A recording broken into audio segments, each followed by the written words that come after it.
All shall bow before me. Curses from the vanquished are nothing but empty last words. Okay. Sorry, that's what his person does, okay?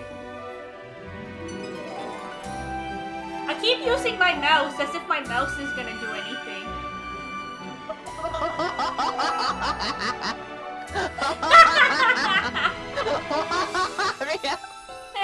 Oh no, Maria. I know, Don. Oh no, I got so used to using the emulator. Okay, well, we'll get into it today. Yes, I know. I have dots under Silas and Caleb, okay? They have to wait.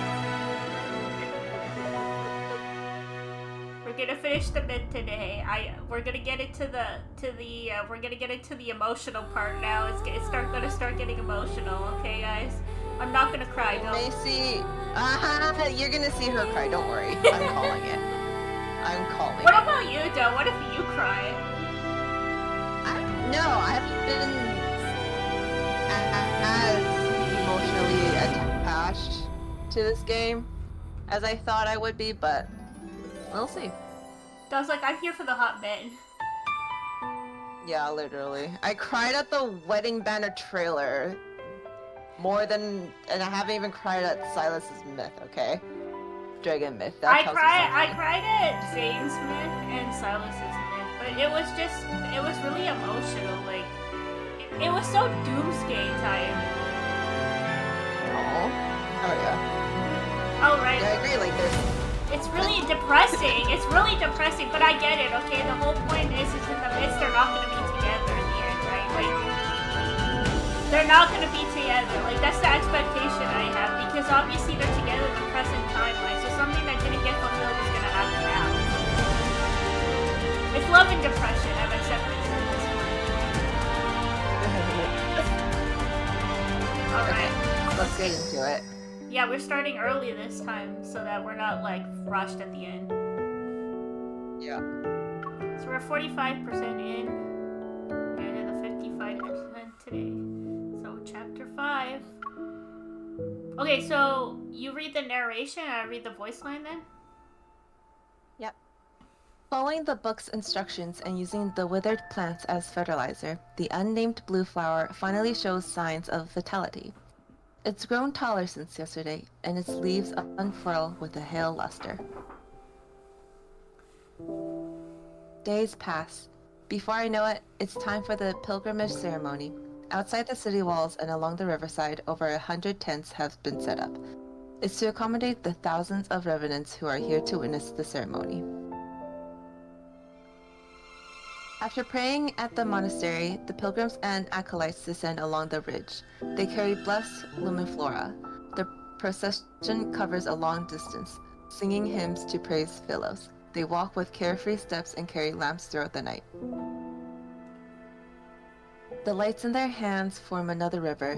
They flow through the dark forest and across the swamp. 36. Why do I feel happy and sad? We have our faith. Go see a therapist. Go see it there. No, that was good. That was good. But Okay. faith is fragile. It's like a flower or an egg. One careless moment is all it takes to break it. What's an egg? I can't remember anymore. But it doesn't matter. We'll be returning to Philos. That's concerning. Moonlight flickers across the mountain ridge as a gentle breeze passes. Dazzling silver roads sway back and forth. The chosen one is attending the ceremony. My lady, why did you bring the Mad King with you?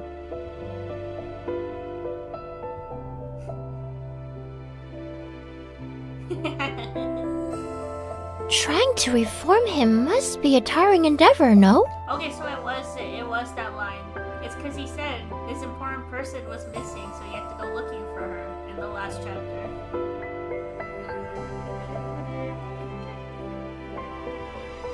I'm unaware of the new rumors that are circulating the city. I respond with a sheepish smile and lower my voice. Rest assured, he has renounced his old ways thanks to my guidance and spiritual cleansing. The young revenant's expression becomes one of astonishment and admiration. Admiration. Admiration. Yeah.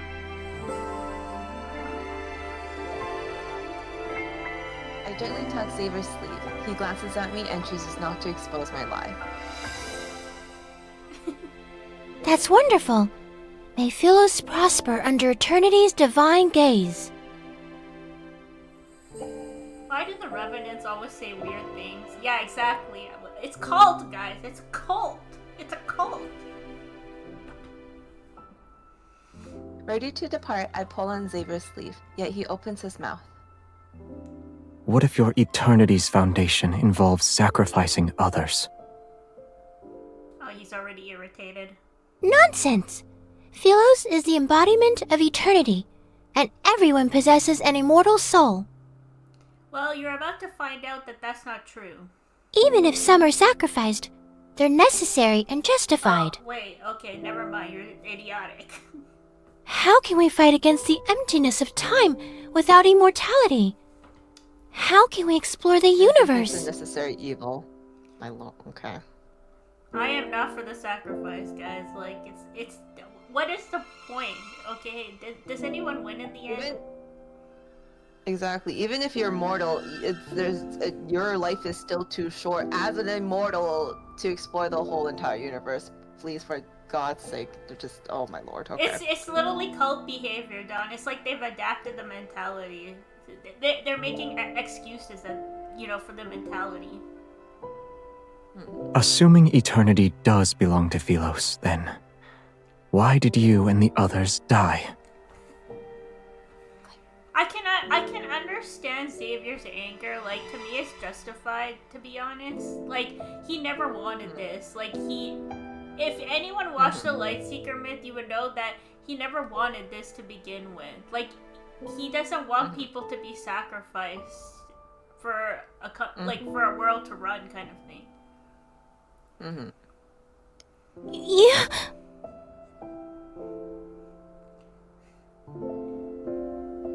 Unable to refute his argument and intimidated by his sword, the young revenant stomps her foot and storms off.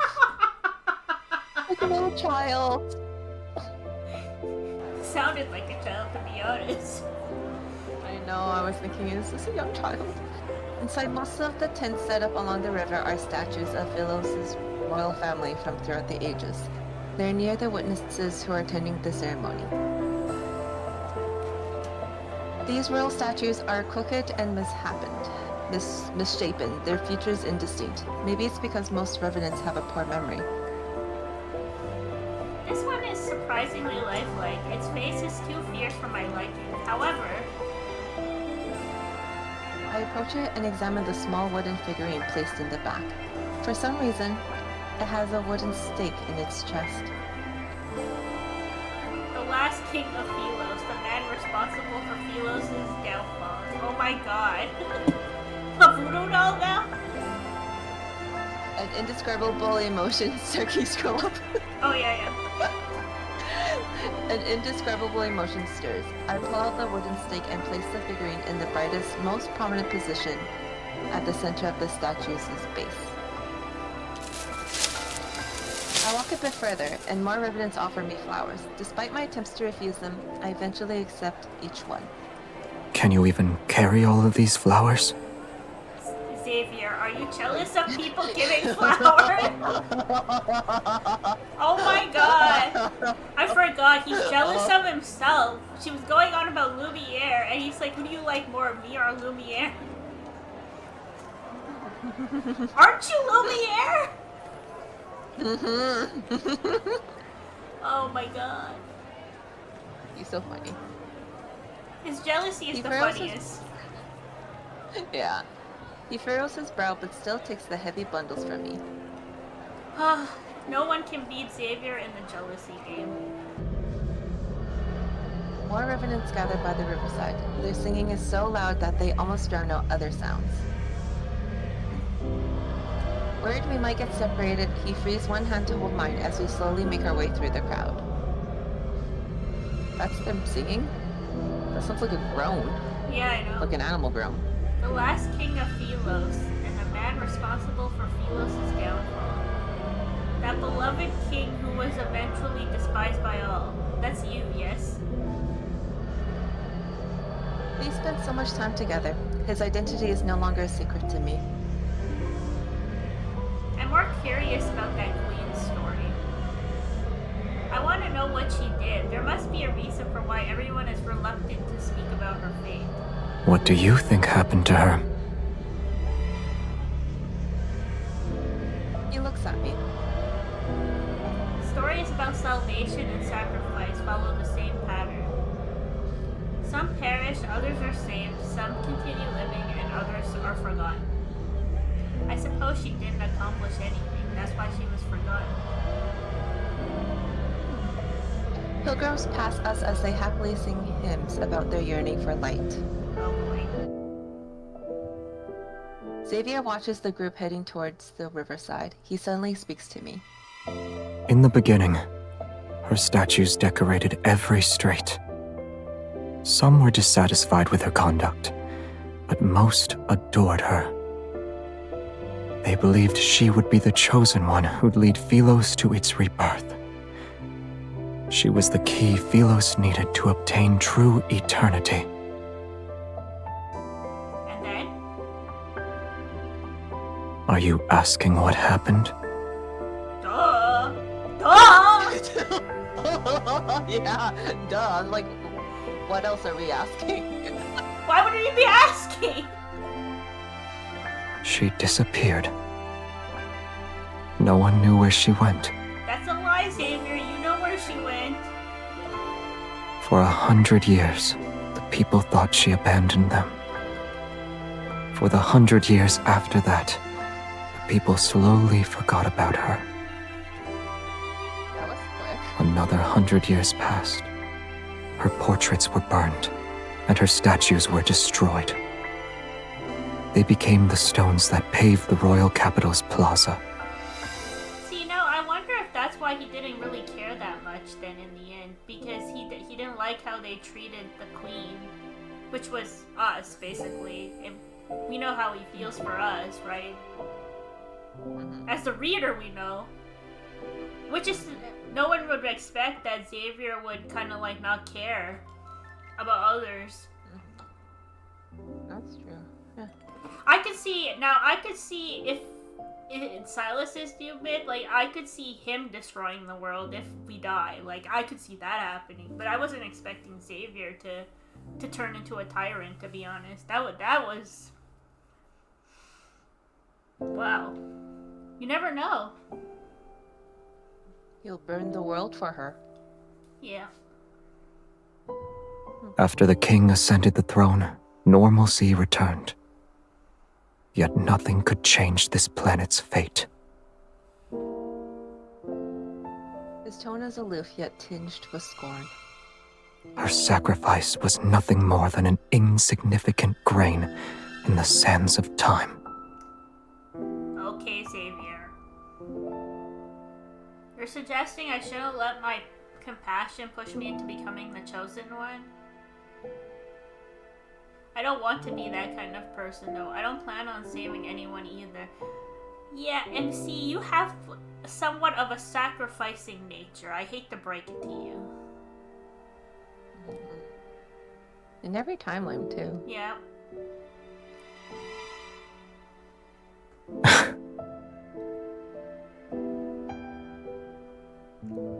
What, do you think I'm being selfish? No, he's happy you said that. They're already dead. Even if someone could change everything, that person wouldn't be me. You were destined to fail as the chosen one the moment you gave them a modicum of pity. Why do I feel as if you don't have faith in me? Yeah, that sounded... It's like, excuse me. As we talk, several small revenants who recognize me hurriedly approach, holding the luminiflora they picked out. They ask me to help them weave flower crowns. My god, Xavier is so different in this myth. He's not like his cutesy self, like he normally is. You can tell he's going through. He's more stoic. Yeah, more stoic. But Yeah. I think it's because of what he's going through, right? Yeah. Xavier has an expression that shows he's expected this to happen. I sigh and push away the revenants. 1 crown each, form a lie. You should put up a sign that says $2 each. That's what I... Oh my god! No, wait. In this timeline, what do we need? Silver coins. 2 silver coins each. Oh my god. Hey, I mean, if you're gonna do it for so many people, you gotta start charging. When I look up again, Xavier is already walking away from the lights and chatter. The night wind rustles through the grass as his figure quickly vanishes into the darkness. Oh, Xavier. He always arrives without a sound and leaves in the same manner. His thoughts are impossible to predict. I know. Trust me, I know. This Xavier is very unpredictable. The ferryman and young king stand by the riverside. They stare at the lights and the singing revenants that the night fog has almost consumed. You keep her close. Are you afraid she'll recognize you? Or are you afraid she won't? She won't remember. See, I knew he knew who we were the minute we woke up. But why is he acting like a bum? It won't be long until the apocalypse arrives. Like, After just this tell us pilgrimage everything. ceremony, the river Don't you might think grow that could again, jog the memory? and it might reach the Tree of Life. Do you want to be a witness to that? Should they find a method to return, they'll see Philos is no longer the place they imagine it to be. As the hymn reaches its climax, the boat carrying the pilgrims reaches the center of the river. Amidst solitude and stillness, he turns to look at the elderly man behind him. Isn't it peaceful when there's no one to ferry? For us who desperately clung to life until the very end, being trapped here is a punishment. Yet sinners should atone for those who died unjustly. Am I mistaken? Wait, I just realized something. Where's Jeremiah? No! Did he die? No! No! No! No! No! No!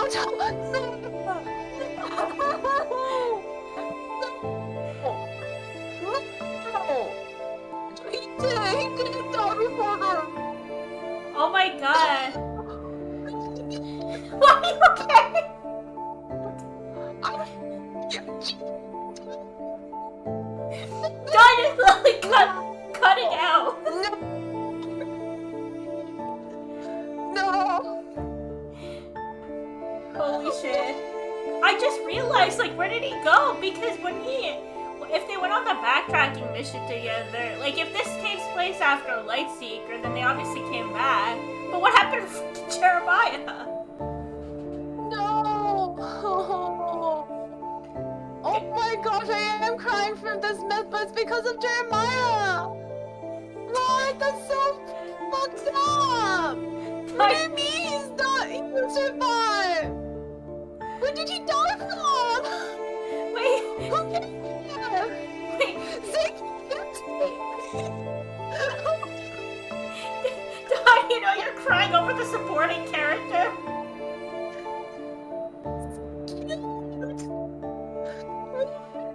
Oh my god, no. I'm having a cramp on my neck. Oh shit, oh shit. Are you okay? Yeah, it's just a little pain. Okay. Let's keep going. Okay. Go ahead. Okay. And her? What will you do when she can't continue? Guys, I want to know what's At going long on. last, there is something beyond your expectations. Guys, I want to know what's going on. When the time comes, I'll have already made my preparations. What preparations, Xavier? What are you up to?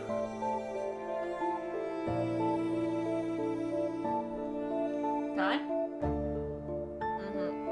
Oh, sorry. Seeing that he doesn't want to discuss it any further, the ferryman sighs and says nothing. Hello? Oh, okay. Oh, sorry. I got You're it streaming? first. Oh, Ria, yeah? just a quick question for you. I know you're on your screen. Yeah? Do you want 9? No, I don't. Okay. Okay. Okay, bye. Hi, Sarah. Hey, I'm good. I'm just streaming, the mid. So I'm like lowly focused on that. So sorry if I haven't replied yet. I just saw your message right now. Just looked over. Thanks for the first time chat.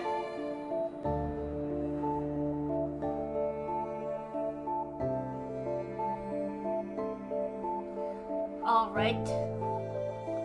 Let's keep going. Don't you owe me 6 fares now, boy? Wait, he doesn't charge him? Oh my god. Xavier. Okay. You have to. You have to pay the man. What the heck? Robbing him. Your memory is getting worse. It's 7. Oh my god, Xavier!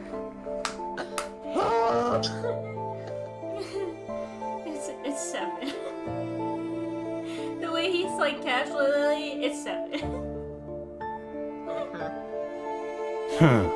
Centuries have passed. Yet I've never seen anyone pay your fare except for her. Where to? Because she's I won't ask hot, for a coin okay? this time. Yeah, she's too kind. Too kind for This her. time! This time. Ferryman. Steal his money at this point. Just steal his money. Start stealing his stuff. Don't let this man rob you! Okay, fine, okay. Okay, continue.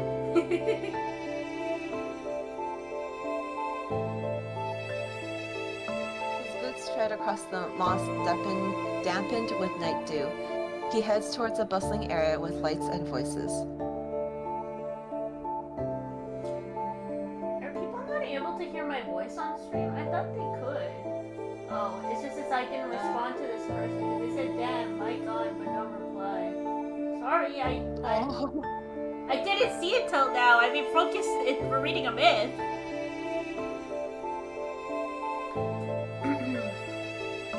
Nowhere. I'm waiting for someone. So okay. Is he waiting for us? I guess. This guy.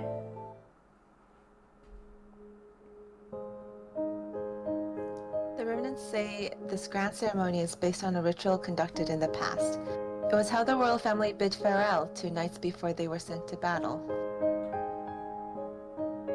I wonder if anyone gave Xavier flowers when he departed as a knight.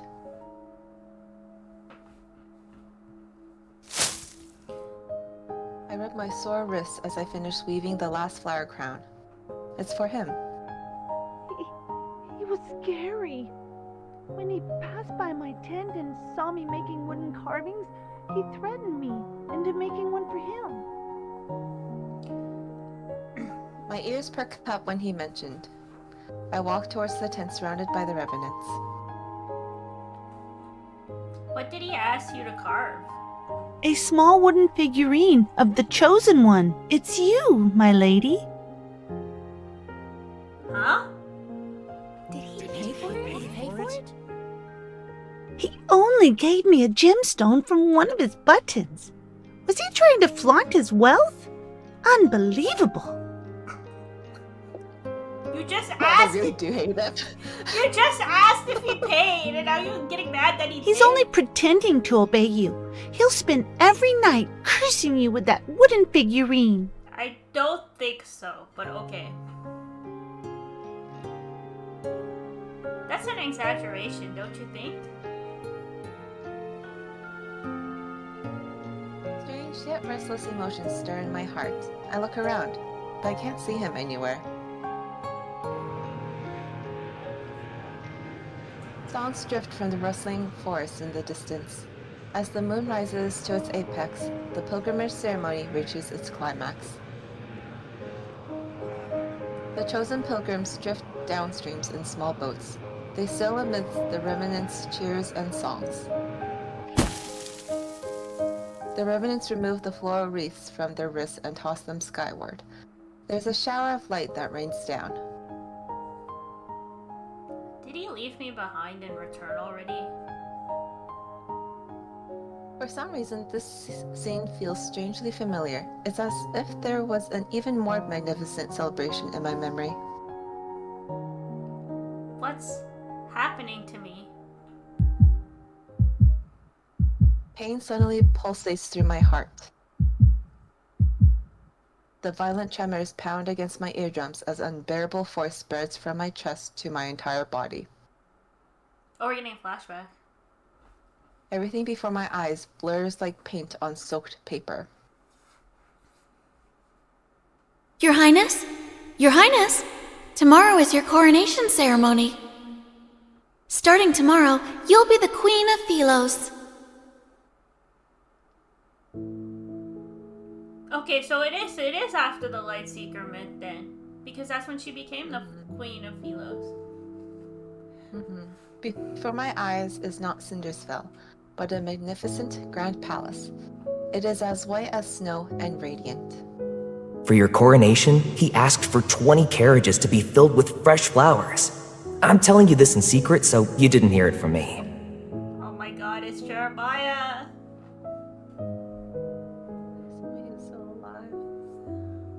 The children he hired lined the streets. They cheered and scattered flowers. Some stood along the roadside, others on rooftops. In the end, the entire square turned into a sea of flowers. Did you see it? Wow, this guy really did go. How do you not tell that you guys like each other at this point? Who does that? How are you so clueless? Is this my memory? Are they talking to me?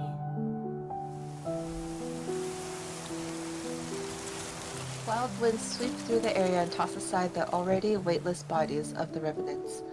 They tightly hold their hoods as they gather around me. It's The chosen one! My lady! lady! Here we go again. I hate that. Excited, expectant gazes approach me. I try to step back, but these individuals move closer. What did you just call me? The chosen one! You shall shall save save us, us, my my lady! Oh boy. Voices assault me from all directions as countless hands grab at my dress, their expressions revealing an urgent zealotry. Excuse me? You can't touch me. Get off! Get off! Oh my god. Like, what is this? Do Grab you the remember dress. what Philos was like? You met the pilgrims in Philos. Did they find happiness? I heard that... What are they talking about? Help me! Oh, Great Savior! Help me! What's Philos? Pilgrims? Who am I? Why can't I remember anything? My memories have been burned to a crisp. My mind is a blank slate, and I feel a strangeness unlike anything I've ever known. Philos is about to meet its end. We beseech you, your majesty. As the ruler of Philos, you must ensure this planet survives. Okay, now we're gonna find out. The ether core within your heart can save Philos from destruction. Ah, here we go. It's always the ether core in your heart. They always want our heart. I can guess. So she must have sacrificed herself. Exerted herself during the pilgrimage ceremony. Leave her be. That's what I'm guessing. I think she sacrificed herself because remember Xavier left on the backtracking mission to find a way for her not to sacrifice herself because that's what they wanted to do to begin with, right? Sacrifice her because she can be reincarnated. That's what I'm guessing happened. The crowd parts. When I raise my head, I see an elderly man in white robes standing before me. Oh boy. I don't understand why he's smiling. Wary, I step back. Take her away. After he turns and walks elsewhere, a young acolyte immediately runs towards me. My lady, please return to the monastery with me. Oh, he Wait! sounds so young. Please don't wander off!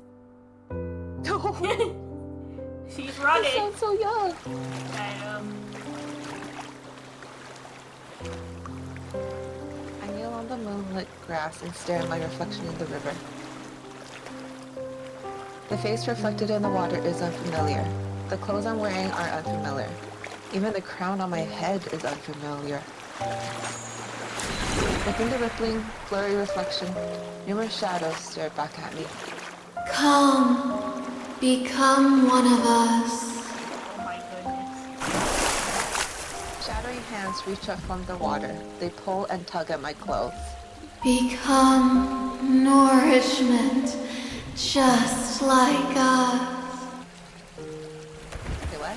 My thoughts, too, feel as though they're being pulled by countless decaying hands. I'm slowly sinking into a whirlpool. Oh my god, what is this? Why are you here by yourself? Why did you put question marks like as if we don't know it's him?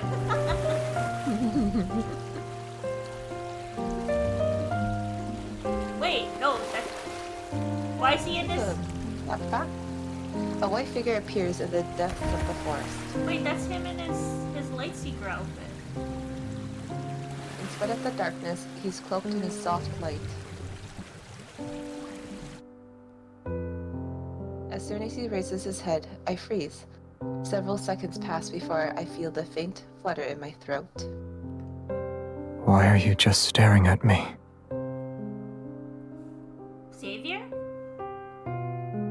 My memories begin to stir once the first syllable of his name leaves my lips. They slowly flood my mind. Oh, we're getting the memories back. This long-lost familiarity seems to transcend time and space, and compels me to run to him and hold him close. An icy hand from the riverbed tightens its grip. I'm dragged into a bottomless darkness. What is going on? Yeah, what is going on?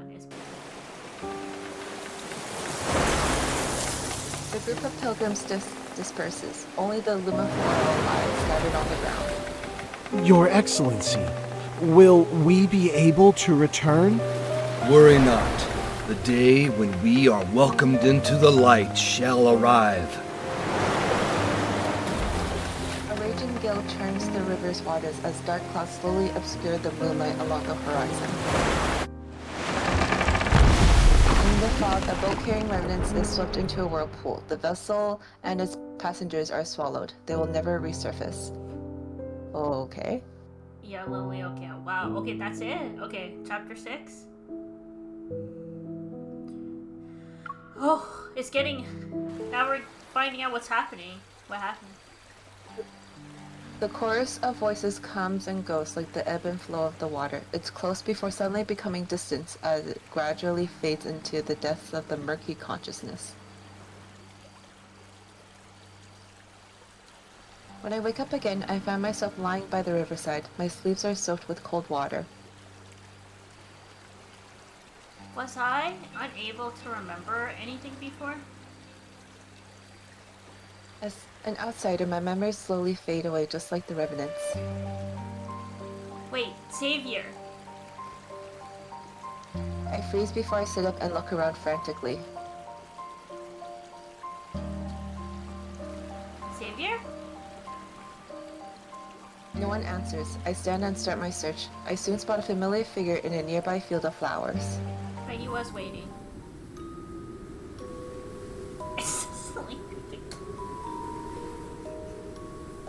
Xavier!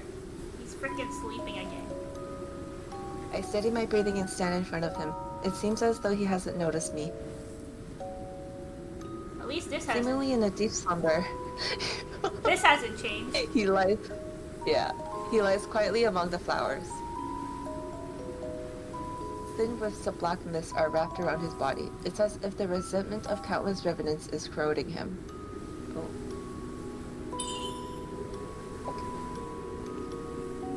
His breathing is stable. His chest rises and falls with every breath. He's not injured. Yeah, he's just sleeping. Oh my god, this is typical of his behavior. Is he actually sleeping? Yes, MC, he's sleeping. A weight is lifted from my chest. I crouch down beside him and poke the back of his hand. No response. He's always been a light sleeper. He'd sensed my presence as soon as I took a step in his direction before. But he seems to have fallen into a defenseless slumber this time. I can't help but lean toward him, to the point where I only need to look down to see his long, soft eyelashes. Oh, main character, what do you do? You're always stern when you're awake, but I'll admit you look cute when you're sleeping. The person you like, the one you want to give flowers to, wouldn't she want to see you smile? Oh my god. You still don't know! We're still playing this game! Why? I touch the corner of his mouth and imagine what he might look like with a grin. Without realizing it, I start smiling. Did you say my name, or was I imagining it? Xavier, who exactly are you? The heavy breath. I know. It's in my headphones. Deciding to set aside these unanswerable questions, I lie down beside him and touch his hair.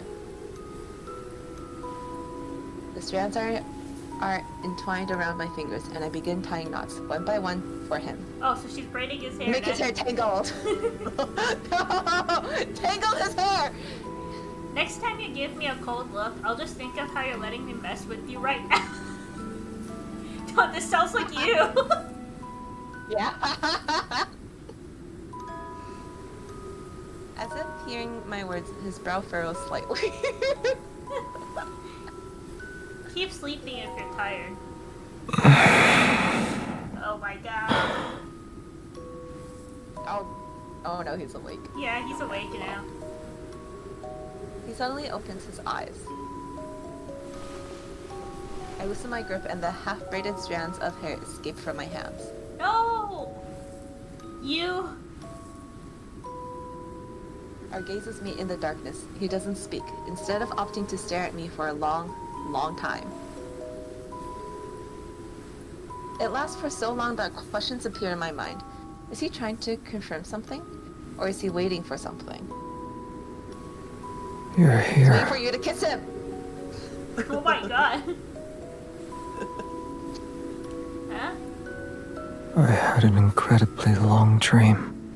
I followed my teacher into battle. And then I journeyed through the starry sea. When I returned, You were gone. Okay, so that's what happened. He returned, and then we obviously died, I guess, because we sacrificed ourselves. His eyes, oh, they were sad. So I guess in this version of the so what? Did the present timeline not happen then? Like, he never went to Earth then? Because he says Starry Sea, so that means he never went to Earth then. Okay, we gotta keep going. We gotta figure out why isn't Earth mentioned? His voice is soft and hoarse. It still carries traces of that dreamlike days. So much happened during those 300 years in your absence. I don't even know where to begin. Oh yeah, okay. 300 years? Yeah, he didn't. He's pining for 300 years?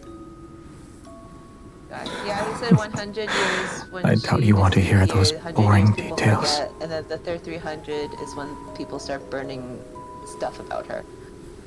Okay, yes, I guess that does make 200. Oh, okay. Do you remember our little planet? I told you about it before. Yeah, so backstory done in the Lightseeker myth, he talks about going to this planet he found, Uluru. Okay. Which, if you watch the wedding card, that's the planet. The wedding card is that planet. Okay, I see. Like, the way he said it made it seem like, well, he was talking about eloping and stuff, so... That's why I said, I just don't understand. How did she not understand? The wavy leaf sea lavenders grow better there. I brought back some seeds and hoped I could grow them for you. Aww. This is making me sad. He came back and she wasn't here. He got flowers to grow together. So the name of that flower is wavy leaf sea lavender? My hand trembles and I feel a sharp pain. The brooch on his chest has pricked my fingertip. Why? Aren't you the brooch? Aren't you wearing Why gloves? did you touch the brooch? Aren't you wearing gloves? Why? Why Back did you then, touch his brooch? It was just like this. Huh? I thought my intentions were clear. Why didn't you understand them? Dude, you are never straightforward. You have never been straightforward, dude. How can anyone understand your intentions, Xavier? For my God, I'm going to slap this. To be fair, he was, because he said we could go there together and live there. That's what he said, I think, in the myth. And I just don't understand why that wasn't understood as he wanted to run away together, like, kind of thing. Did she take that as live together as roommates or friends? Maybe Did he say I love her? No, he wasn't that direct. Like, that's just the thing. It was this back and forth between the two of them. I like this girl. I like this guy. Blah blah blah blah blah. And I'm like, that was the most irritating part of the myth. I'll tell you that. That was the most irritating part, is having to watch that. Dance around each other for like what, the whole myth, and they didn't even end up together. That's what happens when you're not direct, people. You gotta be direct, straightforward, people.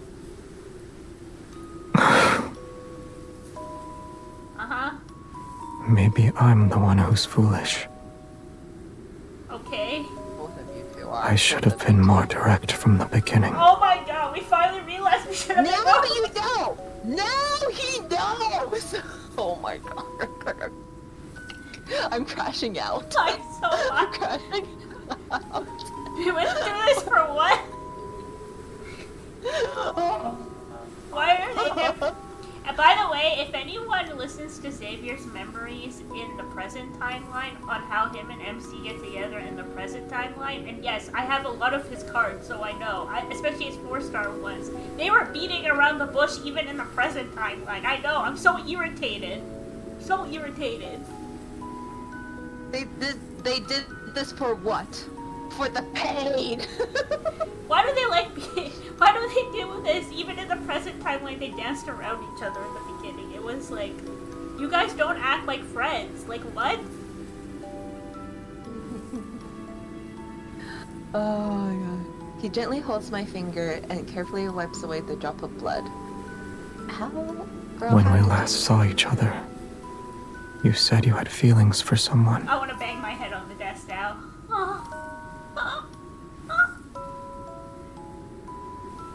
It doesn't matter to me yet.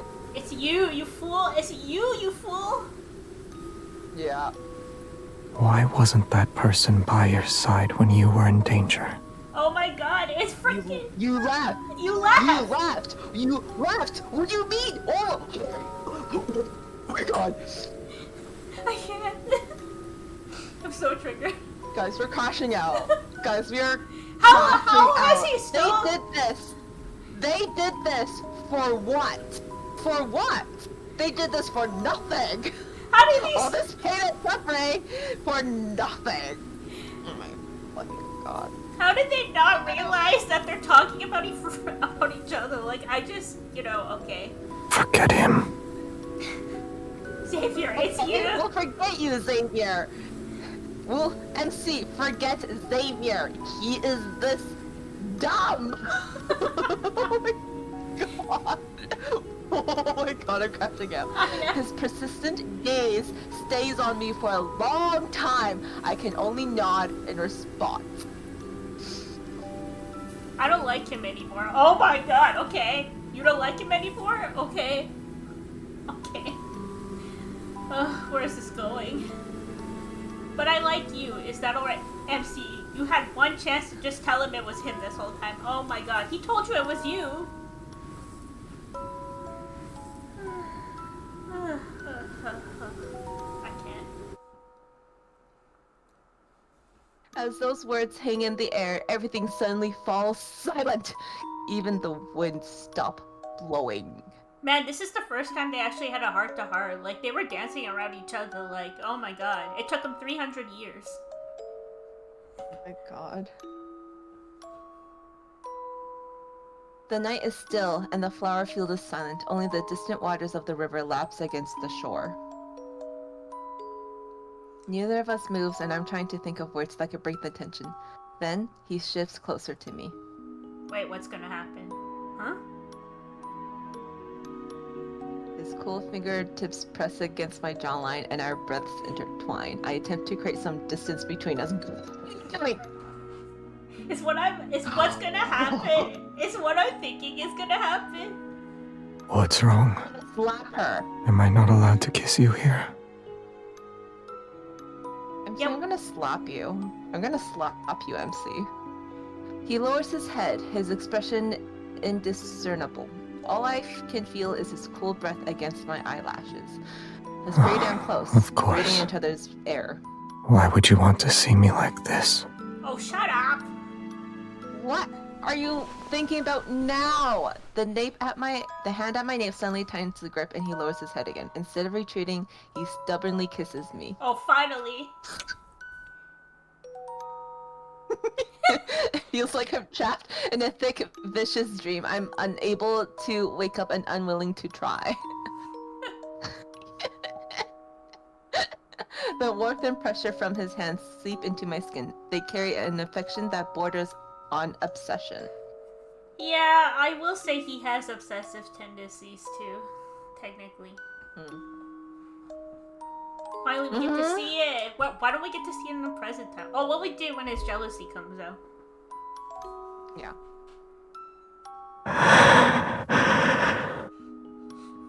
This is my dream.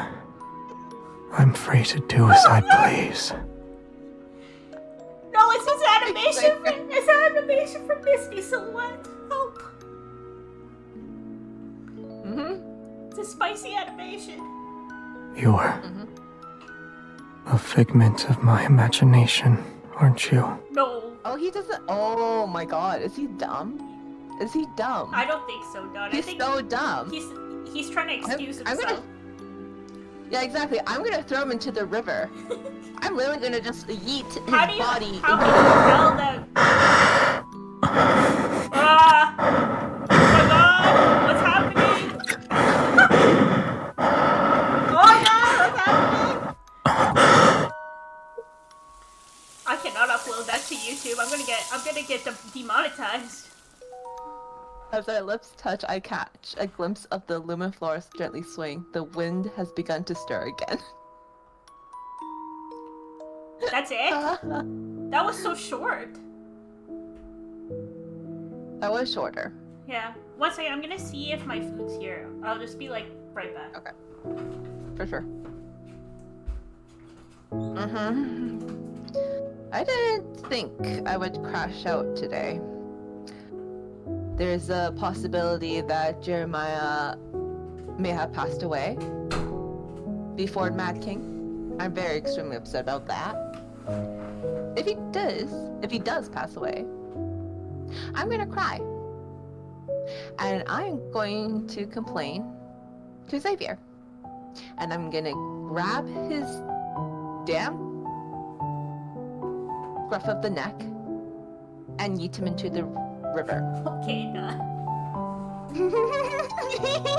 they're not back yet, so I'll have to check after the next chapter.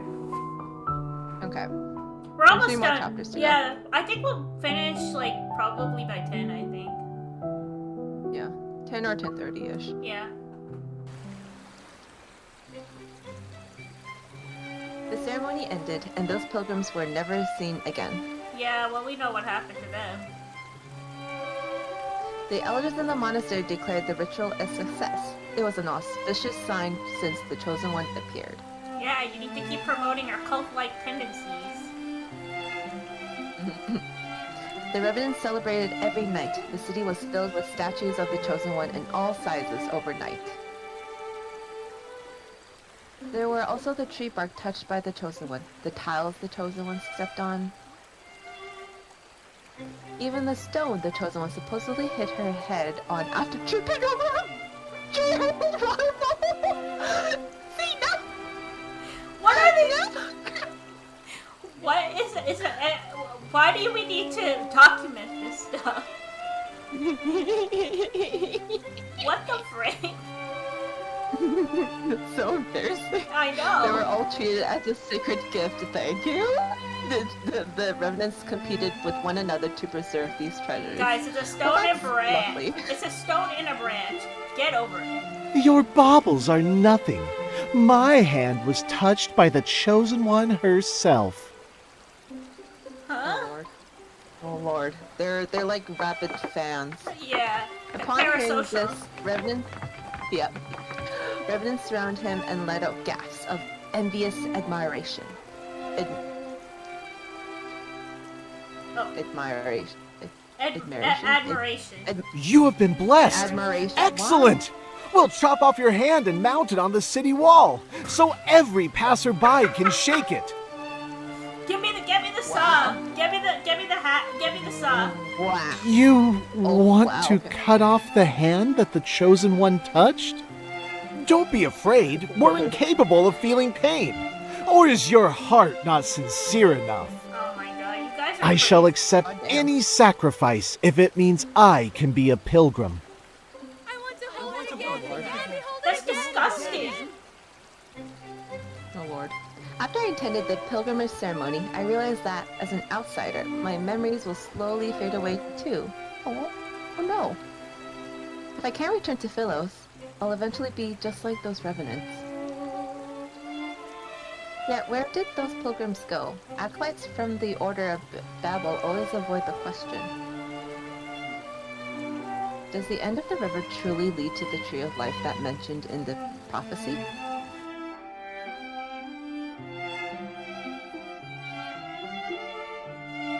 Your solution is to follow in their footsteps.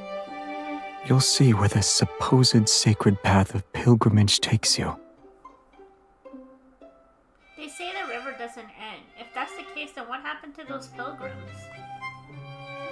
They didn't die, but they didn't live either. No one has seen them since. The river silently flows as a ferry glides across the mirror like black water. A thin mist surrounds us. Come to think of it, if we're measuring how close someone is to the Chosen One, you should have been chosen for the ceremony. I'm honored. Wait, really? You ate meals cooked by the Chosen One. Oh, she had to cook, didn't she? He can never cook still. Held the Chosen One's hands. and even embrace the chosen one. Oh, so they did do it. I mean, it was pretty obvious. Oh my god, Xavier, you're such a freak. You like to do it in public. You did it on the grass in front of the river. And...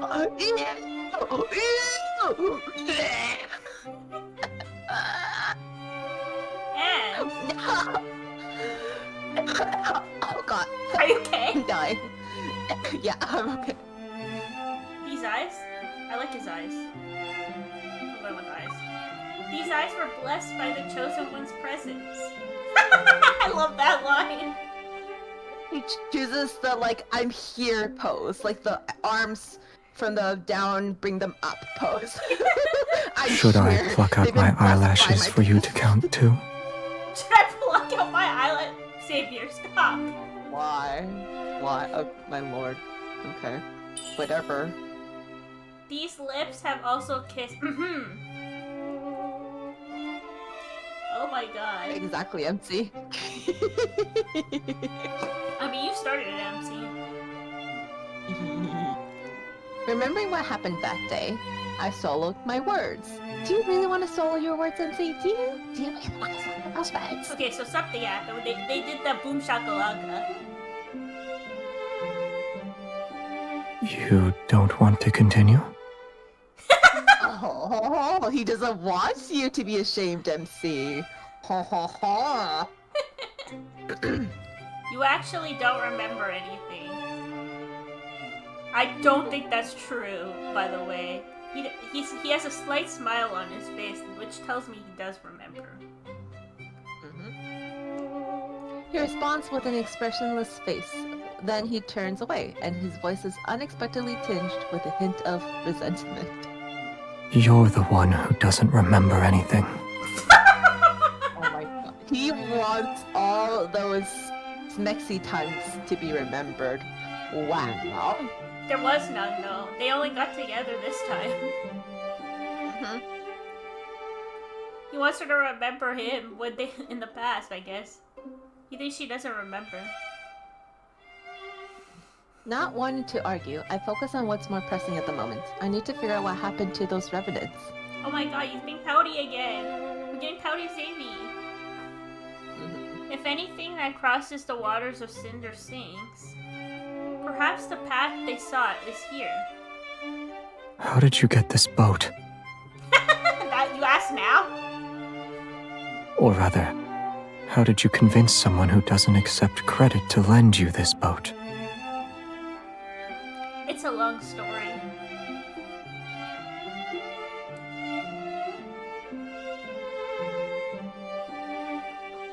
After boarding the ferry numerous times, I gradually become acquainted with the ferryman of the Cinders. Occasionally, when he wanted to rest uninterrupted, I would volunteer to take over. Oh. That's so smart. He didn't agree to it at first, and always refused with a cold expression, but as time passed, he eventually let me handle it. Ooh, good girl. When I encountered revenants who wanted to cross the river, despite lacking coins, I didn't turn them away. I asked them to tell stories as a form of payment. When he discovered this, he always turned a blind eye. As for his background and why he serves as a ferryman for this river, I've asked him out of curiosity before, but he always refuses to talk about it. Interesting. Mysterious old man. Well, he knows Xavier. You know each other? You can say we're old acquaintances. I think he... No, I know who he is. I think he's their teacher. They had a teacher. He looks like their teacher from the image. Because I remember that old man being familiar. It sounds like they're old acquaintances from Philos. Yeah, I think it is the teacher. As we gradually sail away from the city, we can see the desolate forest to the west is burning. Acrid, gray smoke rises skyward. More revenant knights have been gathering at the edge of the forest, and the strife is becoming more prevalent. Consumed by resentment, they fight each other with the hatred from when they were alive. Their screams echo amongst the dead branches and fallen leaves. the bishop foretold, signs of the apocalypse are once again emerging from the ruined city walls. I was unaware you were skilled at ferrying. After the bow hits a submerged helicopter, submerged shawl and spins around several times, he can't bear to watch anymore. He takes the oar from my hands.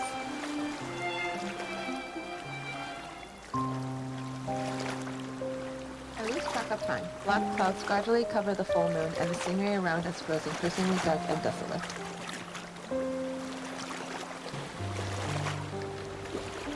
Something's not right. The boat creaks and the river's current becomes turbulent. Startled ravens fly in all directions. A chill creeps up from the water's surface and latches onto my skin. After passing through a dense fog, the river widens. It's as if we arrived at a boundless sea. Where are we? Splash silently like an untamed beast. The looming threat of danger is palpable. I don't want this. I don't want to be trapped here. Join me. Become part of these dead waters. These voices. Where are they coming from? Wait, don't fall in. Under the water's surface, countless invisible hands seem to reach up. Hatred pushes them to maliciously toss our boat back and forth. I grip the edge of the boat with all the strength I can muster. Pain pulsates through my chest without warning. Vision blurs. It's as though invisible hands are squeezing my heart. The inky black water transforms into countless golden veins. I can almost believe streams of energy are flowing downward. I feel off. My strength is being drained away. Watch out! The increasingly violent currents strike our boat. The river's surface discards its serenity and transforms it into a massive whirlpool. That's not good. At that moment, I'm like a seed. I'm plunged into a darkness unknown to all.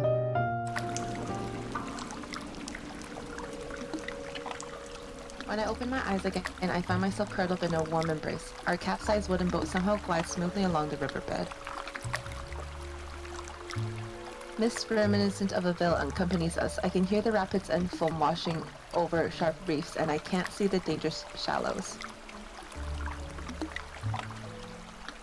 On the other side of the river, Cinderfell's shores fade from view, and despite being underwater, I can feel the moist air. Oh, do you need me?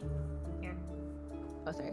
The current gradually calms. Our boat continues to move along the dark underwater passage for a time before finally hitting a shallow bank.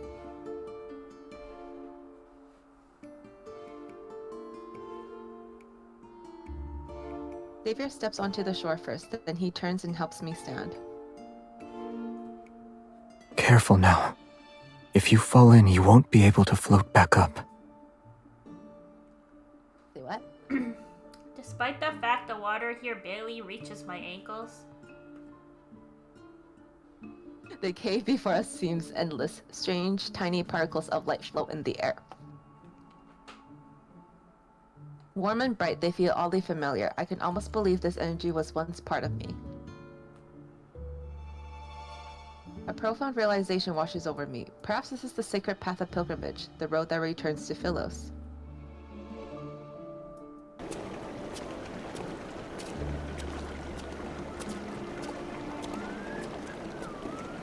The archives at the Order of Babel's monastery had records of a certain Philosian legend. It spoke of a mysterious cave that was connected to the center of the planet.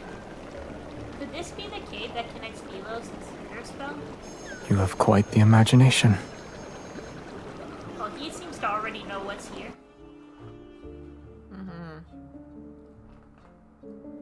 The sound of flowing water gradually fades behind us as we venture deeper. The further we go, the more scenery unfolds before us. Look at these light particles. They keep increasing in number and brightness. Perchance the pilgrims who disappeared found themselves in this place. As the words leave my lips, an enormous monstrous skeleton appears, O Lord. Bodies lie on the shore. They're still frozen in the position they were in their final moments. These monsters. They're wanderers. These creatures once roamed Philos before it was destroyed. The gleam of a blade flashes and the bone-white remains dissolve into energy particles before dissipating. They were devoured by those monsters before they could escape. You know something, yet you're unwilling to share it. He remains silent before turning away. His cloak billows out behind him. If we could actually return to Philos, what will you do, aside from finding your name? I haven't thought about it yet. Is there anything you'd like me to do for you? Should I meet with someone on your behalf? No. You're doing this again.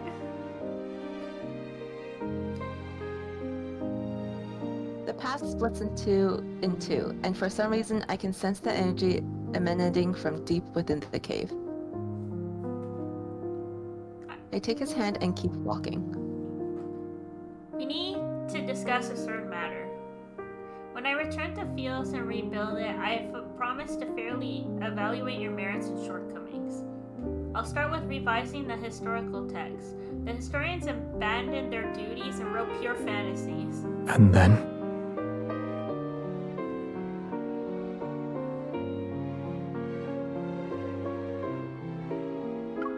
I'll traverse the starry sea and visit every place the traveling bards sing of in their songs. I'll be like these specks of light. They emit a faint glow, yet they can drift to distant places. That sounds wonderful. If the worst happens, as in I can't find anyone who remembers me. I'm streaming, I'm on webcam. Okay, thanks, Mom. Oh shit, my phone fell. If the worst happens, as in I can't find anyone who remembers me and I'm unable to stay in Philos. Staying with you would be nice. I keep those words to myself as I look at him. It's all right. The starry cosmos has many places you could visit. Sorry, I'm pulling up. Oh god, I can't eat all of it.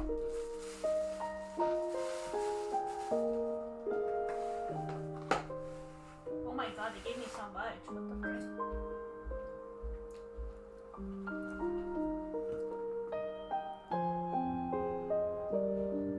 Take, for example, a beautiful little planet.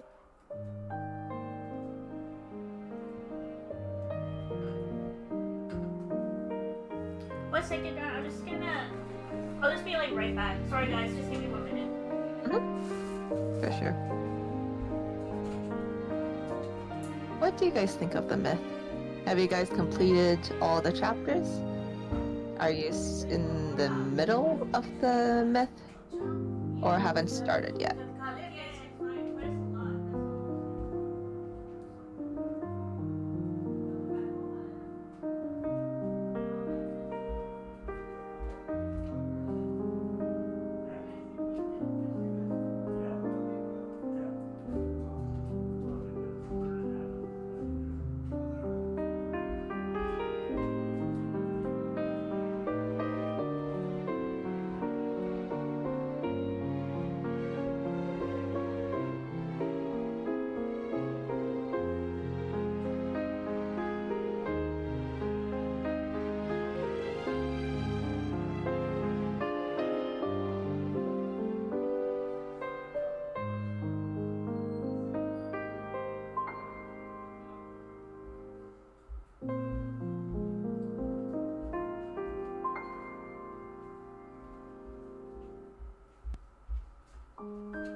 Okay,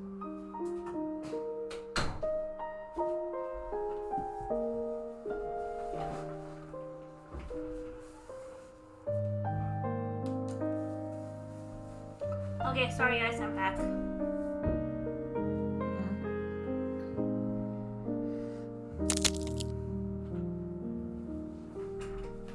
I hear strange clicking beneath her feet. We look down at the same time.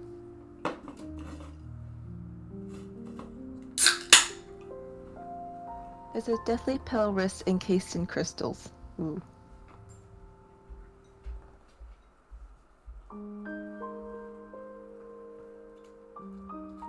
Akin to veins, dark red vines are wrapped around a ribcage. The delicate roots of eerie flowers penetrate hollow eye sockets. Ugh.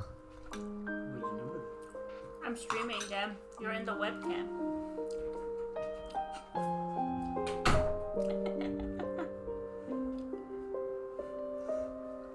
Sorry guys for the interruptions. That's... Look over there.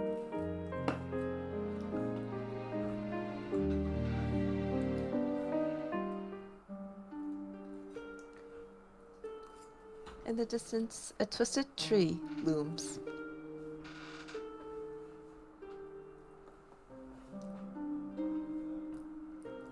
It isn't a real tree, but one formed by countless crystallized skeletons. They're stacked and entangled with one another. Their twisted forms are similar, for they step on those beneath them in a futile attempt to reach for something on high. Thin vines ensnare the crystallized remains. Together they form a thick, trunk-like structure that's deeply embedded in the planet.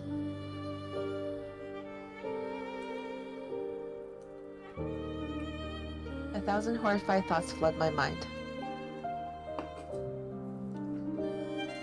This is the tree of life. It's a tree made from corpses. I've never seen these people before, yet I recognize their clothing as garments that belong to Philos. Each and every one of their expressions are filled with despair and terror. They're like souls in the depths of hell who are seeking salvation. Were these Philosians trapped here? Why? Philos is an artificial planet. Then what happened to Jeremiah? What happened to him? He suddenly speaks. Their pretense of eternity depends on an energy source called a protocore. Protocore?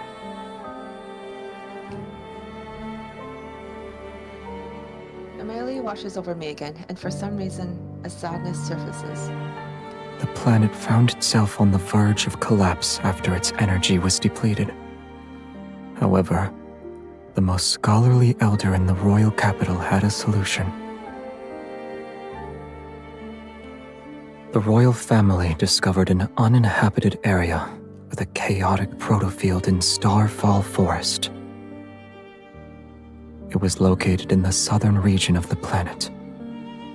Deep within that forest is a cave. It leads directly to the heart of the planet.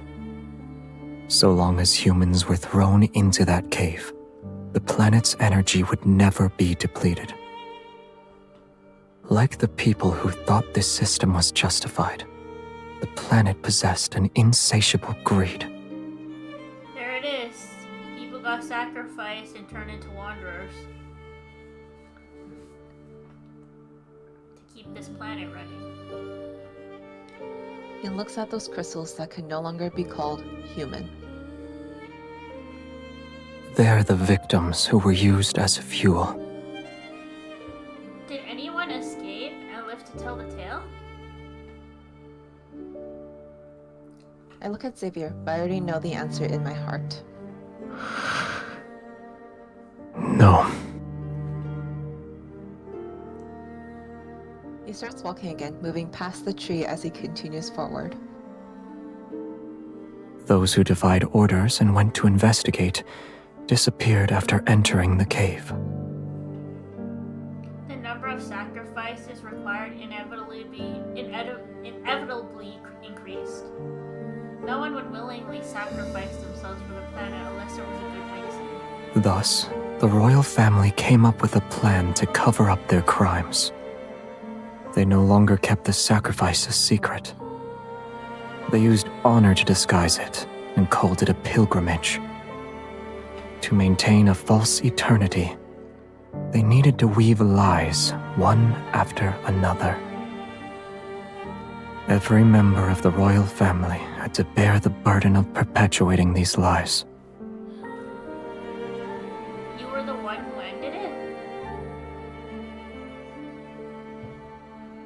Ironically, He shakes his head. the one who did that wasn't even remembered.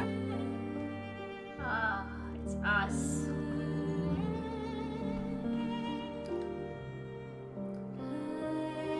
Although our surroundings are quiet, I can almost hear everyone's desperate cries for help as they faced death. Now you know the truth. Do you still consider Philos your homeland? The chosen one! My lady! Oh no, here we go again.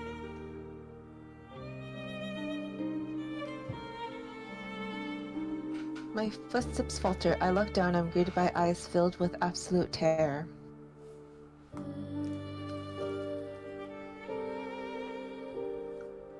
That outfit. He's a pilgrim from that day.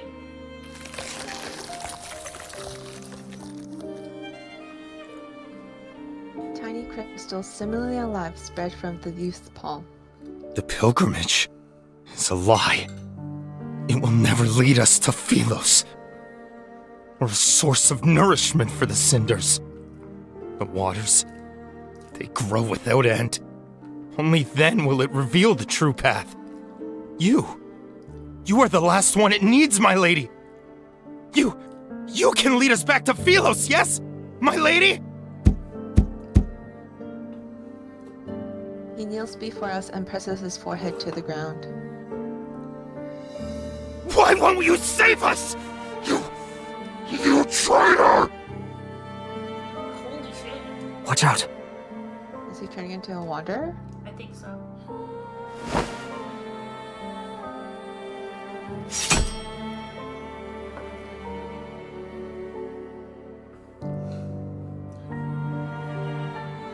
Xavier wraps his arms around my waist and pulls me back. His sword draws a black and golden arc. It rushes forth and slices the figure's waist. The pilgrim, who transferred into a wanderer, falls to its knees. He prostrates towards the tree as if he's worshipping it. The cries had passed, and the lie behind the pilgrimage was exposed, yet I know that we can never return to Philos.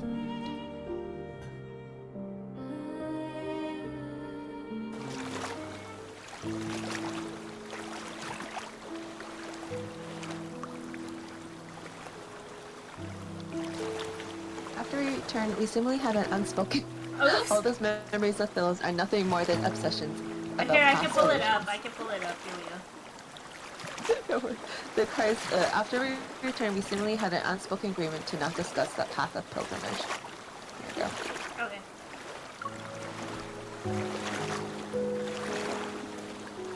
Was I one of those sacrifices? And if I was necessary, then no one remembered me.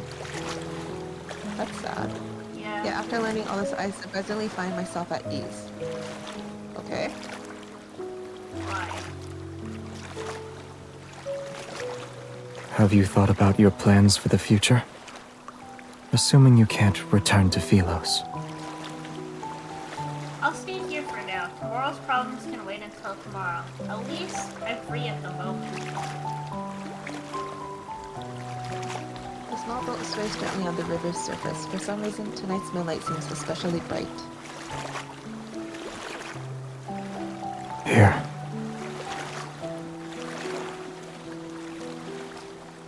He grabs my wrist and places a small object in my hand. Is this a gift? Yes. It's a special protocore. A trinket from Philos. It may be a fragment, but you'll find a use for it. Are you sure it's not a small stone or pebble? Are you trying to make me... you're trying to make me feel better. You can see it like that if you like. shiny pebble is mine now.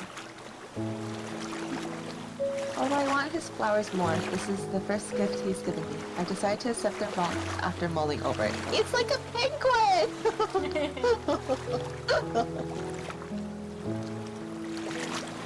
I lie down on the bottom of the boat and recall similar tranquility had accompanied us for our first boat ride. Back then I accidentally touched his reflection and saw his past. I tried again at a later date, but I failed. An impulse to try again takes hold of me. The moonrise's light pierces the slender tree trunks and illuminates his reflection on the water surface. When he isn't looking, I touch his reflection on the river.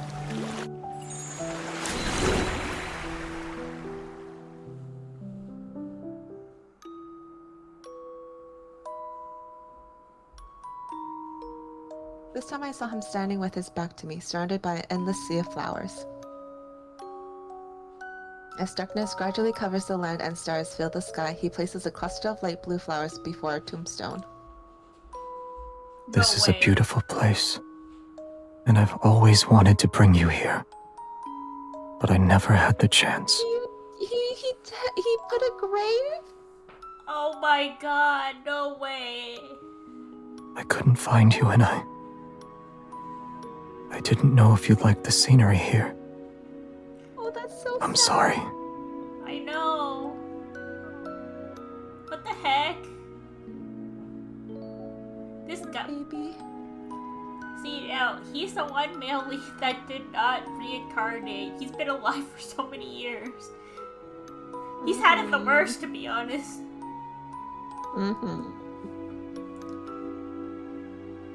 His voice softens as his fingers slowly trace over the engraved text on the tombstone.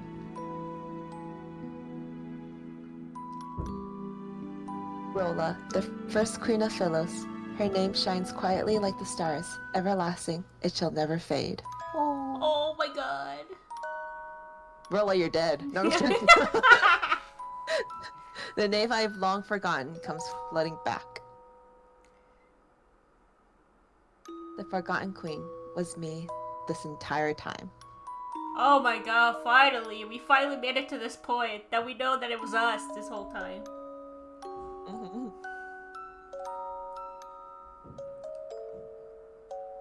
That was a long chapter. Yeah. Oh my More god. to go. Oh my god, no, this is just getting intense now. Yeah. Well, that makes sense because Sorry, I was okay, just I was just gonna say that this part is in the first myth, this light seeker myth. This background image, but it's more brighter. Okay. I seemingly grasp a crucial thread as forgotten memories begin to surface. Oh, so she's getting her memories back. Xavier is the king who succeeded me after I disappeared. The truth is right before my eyes. This place isn't so different from Philos, or rather, places where humans exist are very similar to one another. But if I've been in the heart of the planet for years, then what did Xavier experience? Why is he even here? Why are you here, Xavier? Well, yeah, because as far as she knew, he left, right? Little by little, I piece together the truth from the forgotten tombstones scattered across Cinderfeld. No! Oh! Please tell me Jeremiah's not one of them. I have a feeling, God, because he would have been in the myth by now. Oh no. Oh. The story continues. While I was gone, my knight traversed the starry sea. My knight put on that dust-covered crown. My knight became their king. It's the most magnificent coronation ceremony in the history of Philos.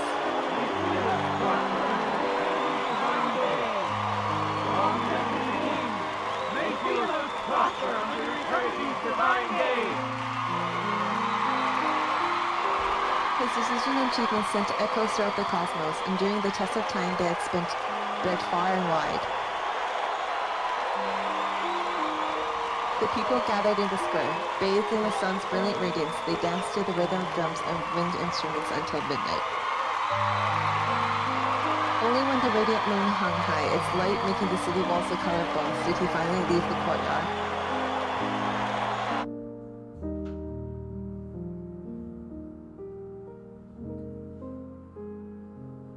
Still wearing white coronation robes, the king removed his crown. Akin to a god's merciful gaze, moonlight poured through the dome and washed over him. Did he sleep well? What happened in his dream? I miss you so much.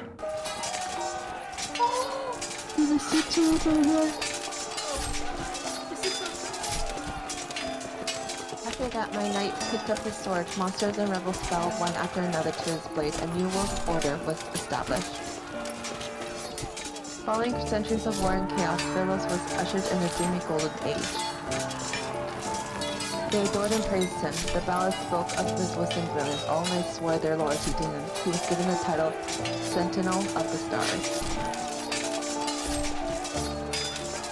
Yet in the end, they stormed his castle and held swords to his throat. Knowledge was lost, the world order crumbled, and war raged endlessly.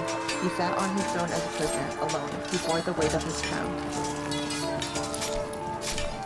This was the downfall of Philos, and the story of his life. So I think what happened is when she sacrificed herself and he took over, obviously she made Philos prosper for a long time after her sacrifice, right? Sense of her heart or whatever. So her heart probably was able to prolong their existence for a while. But then time came that they needed to sacrifice again, and he didn't want to do it, obviously, right? So he did it. So that's why it destroyed Philos, because he didn't want to sacrifice him. That's what I'm guessing. It seems like that. Because he was always against him from the beginning.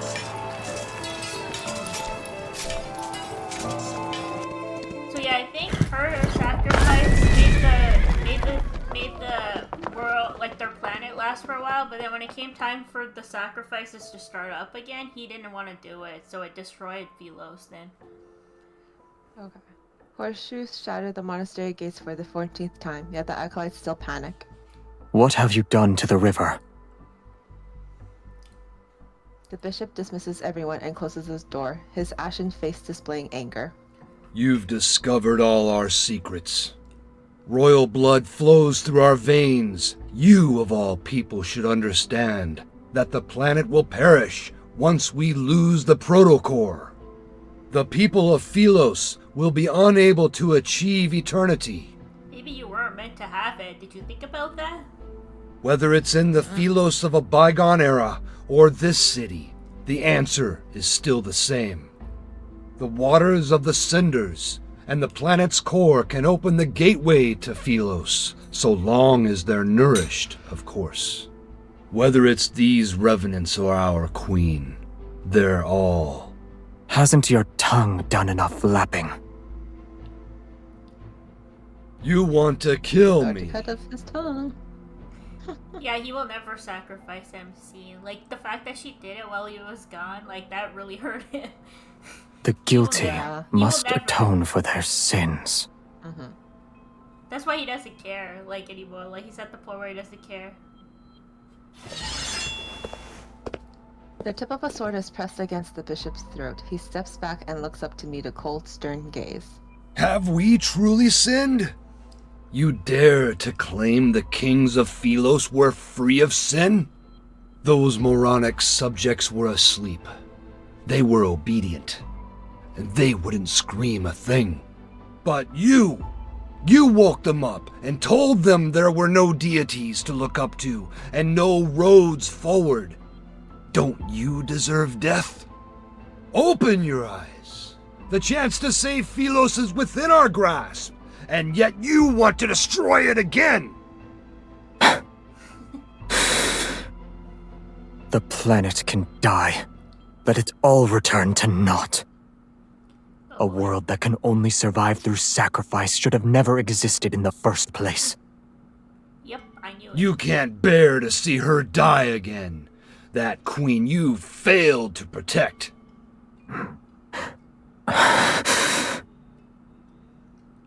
Her heart nourishes those poor revenants in the river, and it's our most precious sacrifice to the heart of the planet. Yeah, really? Because then you guys forgot about her after that happened. Such selfish motives. If we throw her into the cinders before the last full moon, we can return to Philos once more. So many have already been sacrificed. She's been sacrificed once before. What's wrong with sacrificing her again? You are talking to the wrong person. You think he's gonna allow it to happen? You were the crown prince of Philos. I'll let you be the king. I knew it. He will never let it happen. Your tired rhetoric never changes. This time, we'll find out if it's your call or mine. The planet needs nourishment if it is to survive. Both you and her are suitable for that role. If you want her to live, you know the price you must pay. Xavier, don't do it. Don't listen to the fool. Moonlight bathes the forest in a silver-gray hue. Some windows in the distant city remain brightly lit.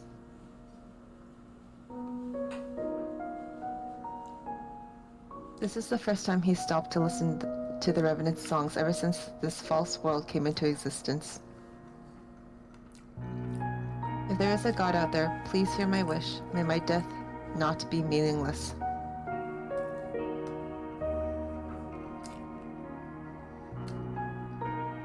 Should our prayers be answered, we willingly surrender our freedom to a false faith. That doesn't sound good at all.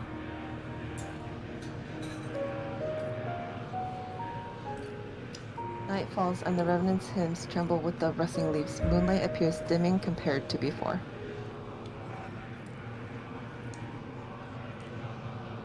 In the garden, that single wavy leaf sea lavender remains exposed under the moonlight. A lot of time has passed, yet the flower still hasn't bloomed. Yes. Is it because there's no light?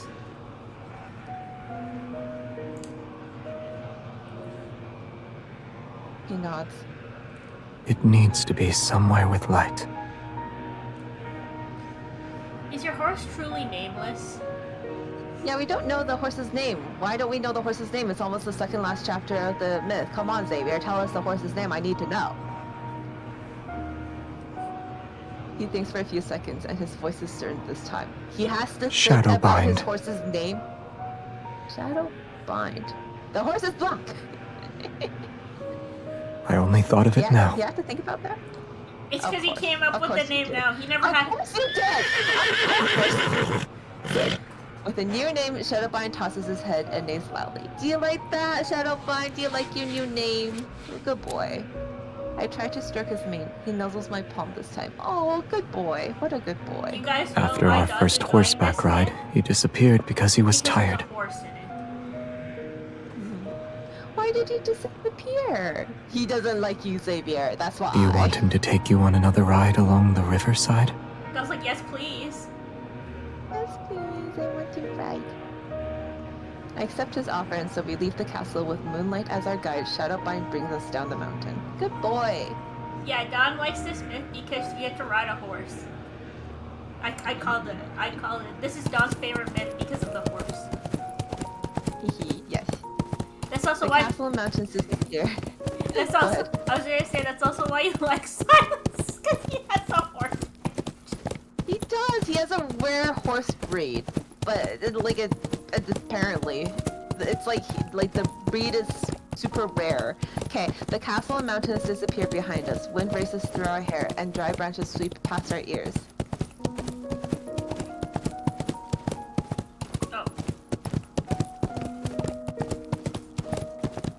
We ride Past burial grounds and abandoned cities, fireflies sparkle between blades of grass on the frostwhite mountain path. Wind beneath us under the moon.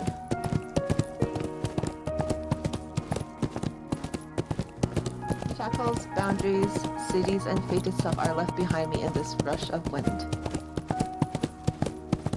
We race into the night as it deepens and charges towards the boundless horizon.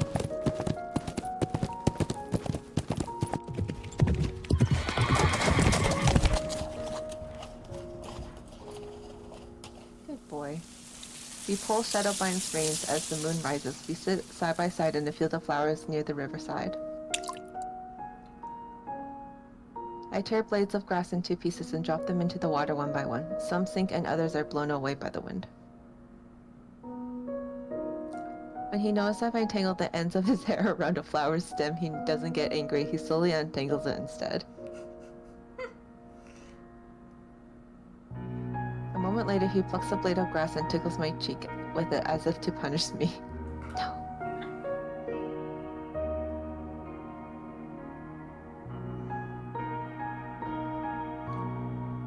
Time passes. He takes my wrist and puts a small bracelet woven with lumen flare on it. It's tight. Are you afraid I'll get lost? Yes. Aw.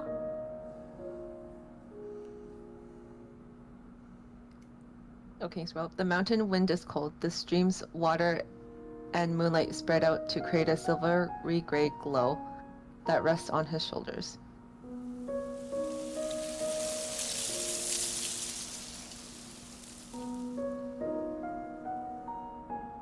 My eyes are half closed when I rest my head on his lap. It's so comfortable that I almost fall asleep.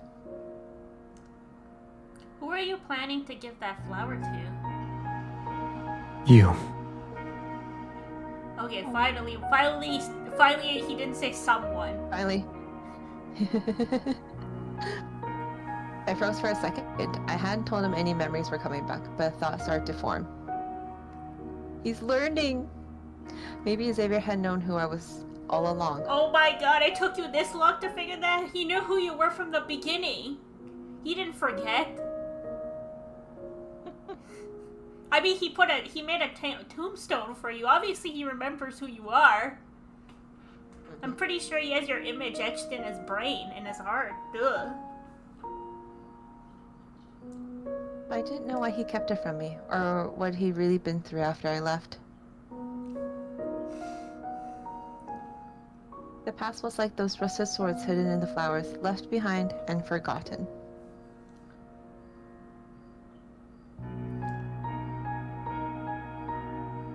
I remember the sword he once wielded was reminiscent of moonlight. It's just like him. Do you know how to use a certain kind of sword, Xavier? Why do you ask?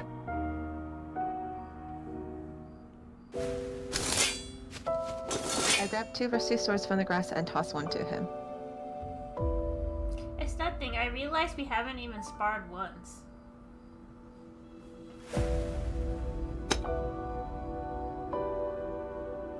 Using identical swords makes our duel fair.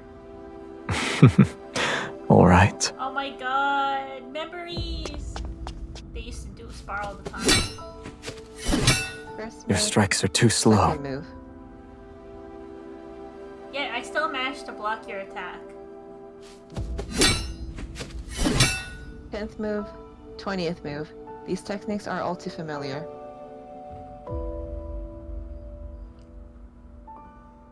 He extends his fingers, slides his hand down along my blade, and strikes my wrist.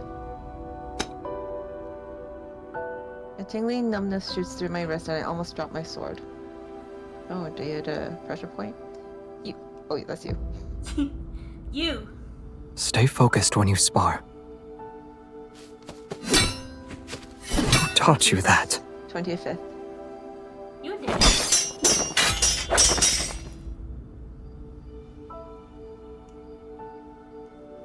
He's distracted. Go for the heart! No, I'm kidding. His sword spins through the air after being knocked away. I press the advantage and rush forward. I ram my shoulder into him. Grass scatters and fireflies swirl into chaotic spirals of light as he stumbles. Unexpectedly, he falls onto a flower bed.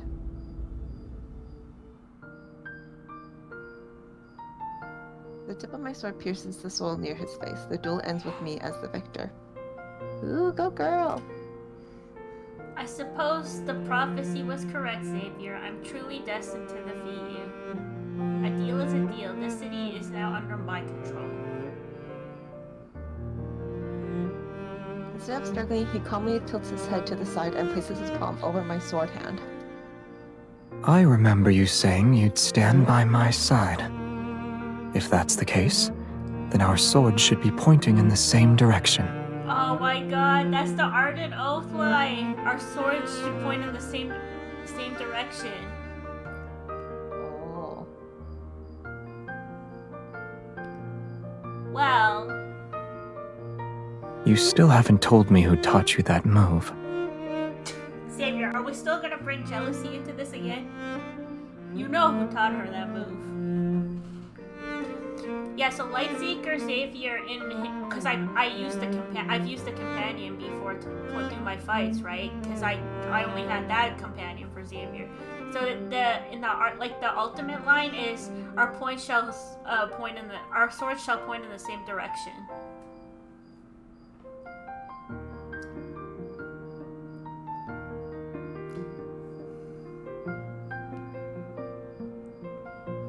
Dissatisfied with my evasive answer, he brings that up again.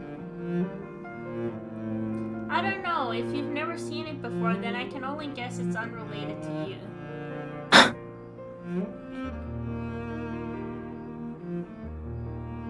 He raises his hand, and his fingertips almost touch the blade. He turns his wrist.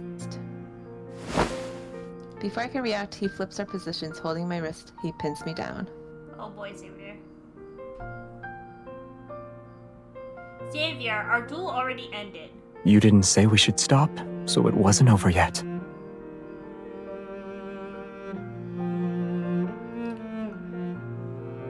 Instead of backing away, he leans in. His nose almost brushes against my face. I taught you that move. Well, yeah, we know. You said our swords should be pointing in the same direction. I also said that soft-hearted individuals cannot become a ruler. Says who? Yeah, it says who. Okay, I get it. We're soft. That's so rude. I know we're soft. I should have gone all out.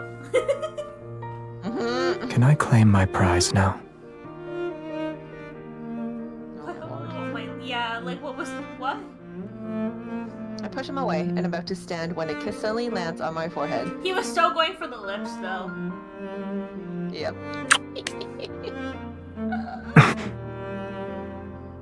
Was that a slap? I heard a slap. Did you slap him? You'll hit me if I do that? I'll do it more often then. I won't fight back. Don, oh my god. That was a slap. Don, She the slapped MC him. in Xavier Smith is you. I'm not kidding. Oh, that's so funny. You're Queen MC. Go girl! Yes.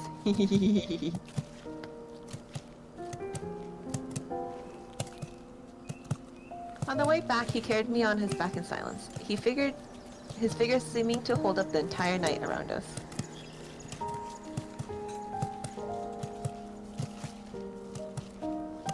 He's willing to tell me stories about his past this time.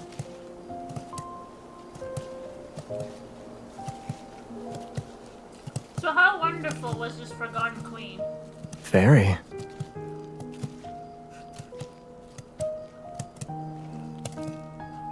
Maybe you're the only one who thinks so. Many of Philos's myths and stories exist because of her. She issued an order that forbade anyone from entering that man-eating forest. She offended the entire Council of Elders. Sacrificing yourself is a simple matter.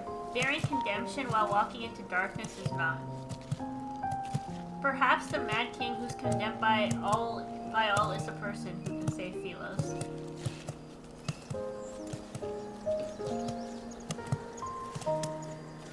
Remember the rumors noise I heard from those little revenants, I gently tapped him on the shoulder.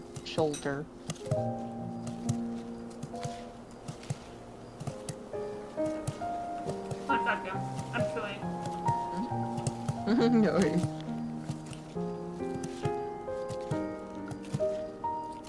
A book said he refused every marriage proposal sent his way. Is that true? What do you think?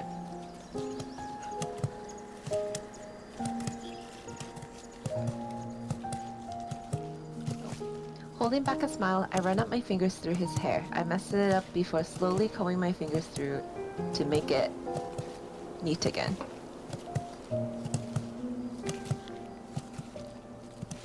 If this tree of life doesn't exist, will all of us be unable to return? I catch a glimpse of fleeting sadness in his eyes this time.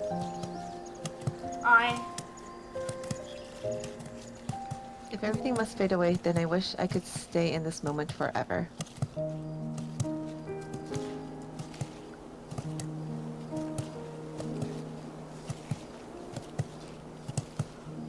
We returned to my room after walking through the moonlit corridor. The firelight gradually dims in its last embers, casting a gentle glow on his peaceful expression.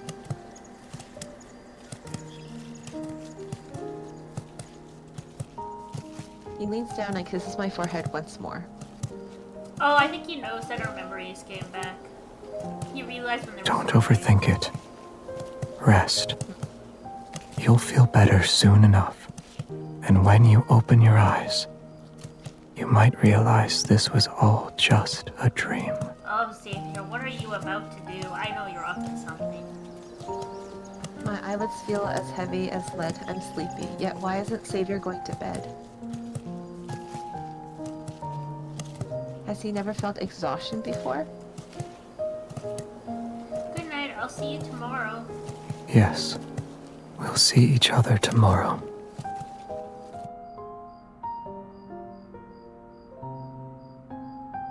I recognized you the moment I saw you. Uh-huh.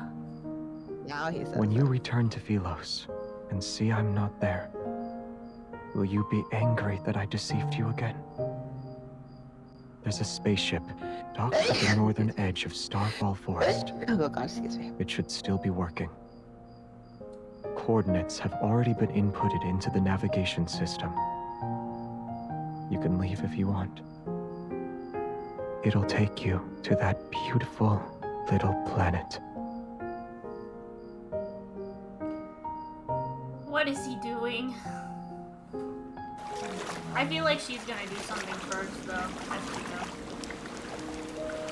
When I wake up again, I feel a boat swaying beneath me. I'm alone. Oh god. An elderly ferryman sits at the stern. There's a dull ache in my heart, and my memory is a blur. I don't know who I am or where I came from. Did he take away her memories now? I look around. The river, cave, rocky shores, everything is unfamiliar to me. Where am I? Who are you? I look at the ferryman. I feel like I've known him, but I can't remember who he is. Once you cross the boundary between life and death, the rest of the journey is yours to walk alone. For some reason, I'm clutching an oddly shaped fragment. It emits a faint glow in response to the energy flowing from my heart.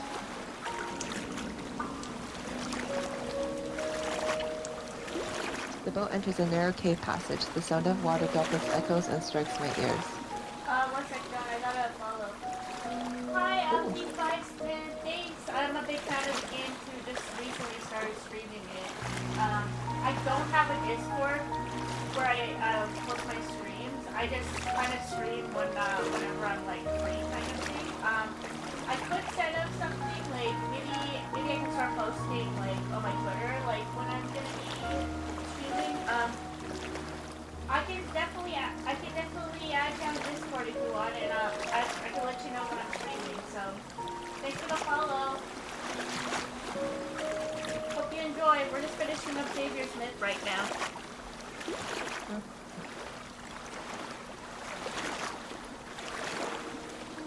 Okay, keep going. Oh, I finished reading this part. Okay.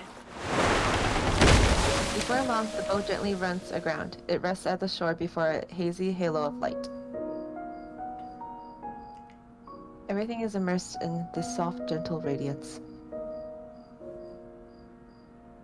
Motionless, I stand where I am. I cannot suppress the feeling that behind the light lies an invisible force. It's drawing me in. The faint sound of the wind approaches from a distance as if it's coming from the entrance to another world.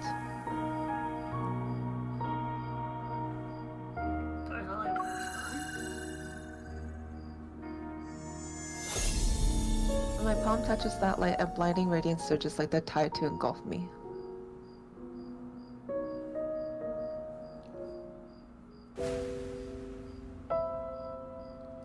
Is it kindled? When I open my eyes again, I find myself in an unknown place. Well, that's pretty. There is no sky above and no earth under me. The world floats in a sea of consciousness. The air is moist and seemingly flowing with life. I can almost believe I'm positioned at the end of a circulatory system that makes its way back around. What is that? Countless fine vines of light extend from a main trunk, their rhythmic flows resembling the breathing of a large organism. It's a beautiful, enormous tree. Go a little further ahead, and you can return to where everything began. Who are you? Our fates are similar, and yet they are different. I sensed your presence when you entered the heart of the planet. The heart of the planet? I feel like I know that place very well. You must be feeling very confused right now. Wherever there is light, the shadow must follow, and together they'll coexist. Likewise, Cindersfell is the shadow of Philos. Ah, okay, I get it. So similar to Raphael Smith, how Romero was like the mirror of Lemuria, basically. It was like it needed to drown to become Lemuria. Like it was the land version. Okay, so similar concept where Cindersfell is like the dark side of Philos, where Philos is the light, Cindersfell is the darkness. It is also a failed possibility that continues to expand. Ah, failed possibility? So Cindersfell is heading towards its destruction too. Why am I here then? Just like how you saved Philos, you possess the power to save the city of Revenants.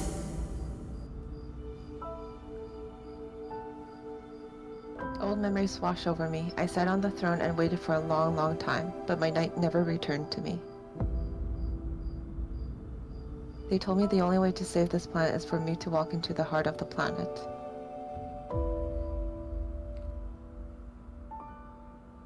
But if I willingly become nourishment for Philos, then why do I still feel pain and loneliness?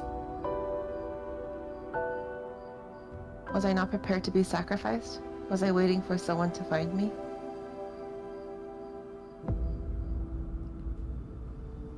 But this time I refuse to repeat the same mistake. I refuse to be Philos' salvation, and I refuse to be everyone's hope. The Chosen One is nothing more than a tool for selfish people who want to keep their own immortality. Well, at least you realize that now.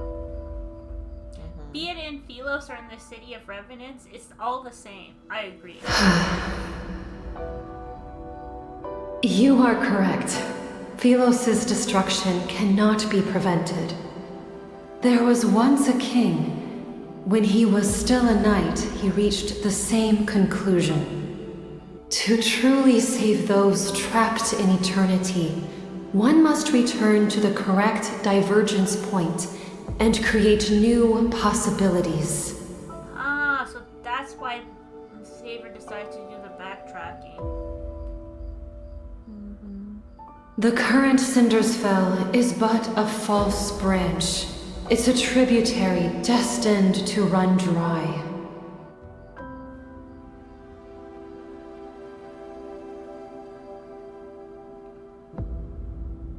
Oh wait, I missed that line. Are you talking about going back in time? When is the correct divergence point? I got distracted. The two of you chose different methods to save the planet. Neither was right nor wrong. But salvation should never be achieved through sacrifice. The path of backtracking is dangerous. Success is far from guaranteed. I remembered him bidding me farewell in the empty palace. His lonely figure walked away from the royal court. From that moment, the two of us and the planet we inhabited created different tributaries of fate.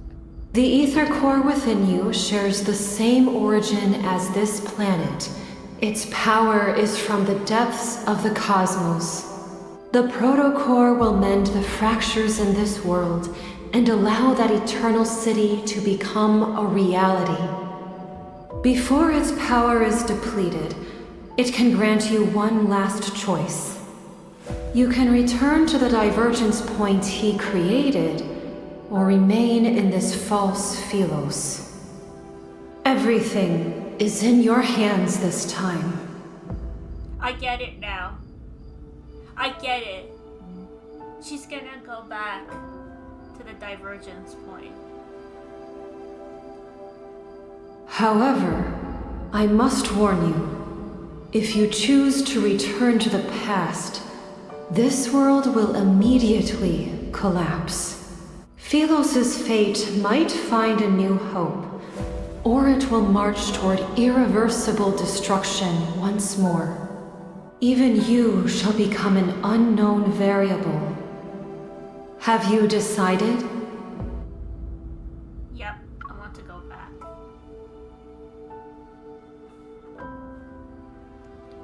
In the boundless passage of time, eternity is nothing but stagnation, and existing is such a state and is meaningless.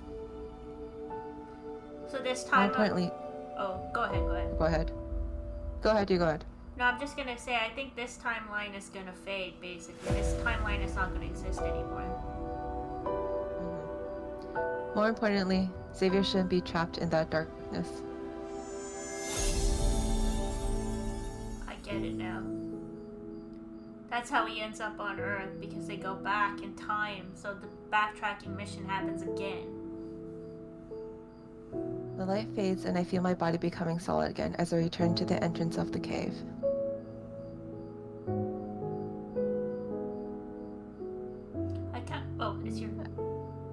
I come to my senses and look at my hands. They are gradually becoming transparent. Does that mean this world is collapsing? Yep. The ferryman waits silently at the cave entrance. Only when he sees me emerge does he smile. Go. You've made your decision, and I'm certain it's the best one. Says teacher! He was their teacher, I told you! My dear child, I have always been proud of you, and you've been through so much. As your teacher, I owe you an apology. I stare at the old man's familiar face, yet I can't remember who he is. Their swordsman teacher. He says nothing else. He hugs me before giving me his oar. Wait. He doesn't stop, nor does he look back as he walks into the river. The waters lap the shore and wash away his last footsteps.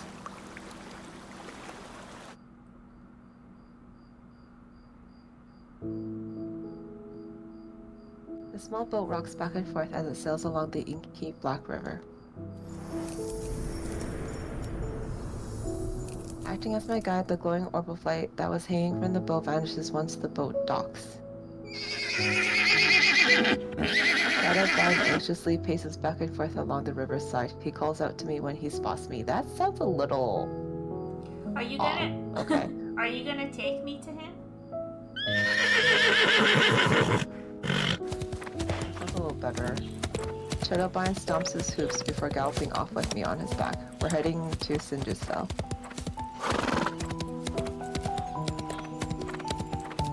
these final moments, I must be by his side. Ah, come on, click. No matter what happens, we'll stand together. It's the galloping. It's the riding the horse. Correct. Last chapter. Last chapter. Oh my god, we're here. Oh my god, guys. Wind sweeps across the wasteland. The sky is drenched in a blood-red light. In the distance, battle standards lie in the mud. Revenant knights stagger between mountains of corpses. No one knows when the horns of war sounded. On this night, soaked in unnaturally bright moonlight, the remnants are reminded of the great battle that destroyed Philos. The king who destroyed Philos is the sinner who destroyed eternity. You decided to face me alone. Shall we make a bet? Let's see if these people you're trying to save, in spite of your tainted reputation, believe in you or me. Why didn't you just kill this guy when you had the chance? All survivors of Philos, your former king has rendered your sacrifices meaningless! Forests of revenants fall. They drag their stumbling feet as they approach the city wall step by step. Broken arrows and spears lie scattered on the ground. Meanwhile, he's encircled by thousands of revenants. Countless spears are thrust towards him. Countless blades slash him.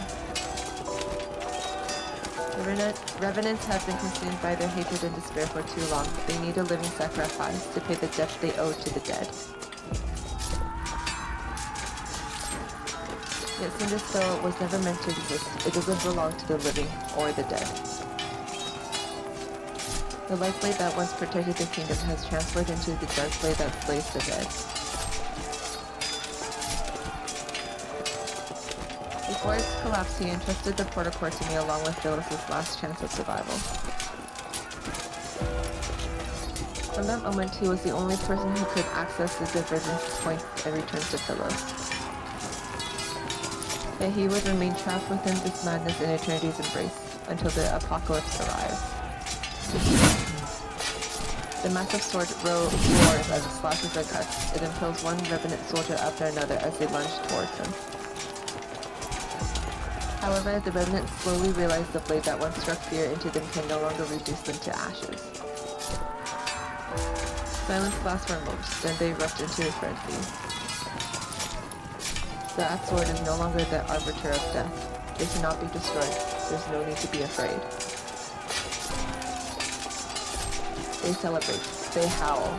They surge like a wave towards the lone figure who still stands with the sword.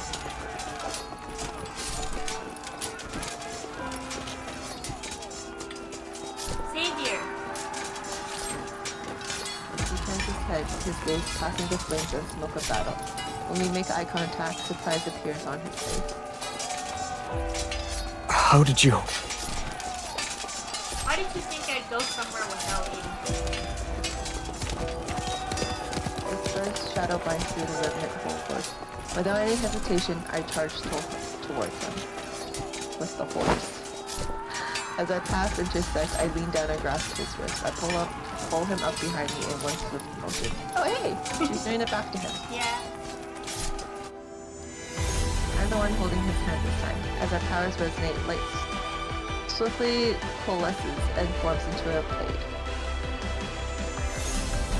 Streams of light wind along the back of the blade. Power surges and bowls between our palms.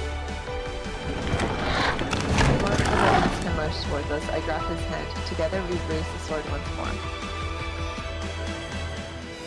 The two swords of the stars were always meant to point in the same direction. Okay, yeah, so in that ultimate line, MC says Swords of the Stars, and then he says they will always point in the same direction. That's from their ultimate line.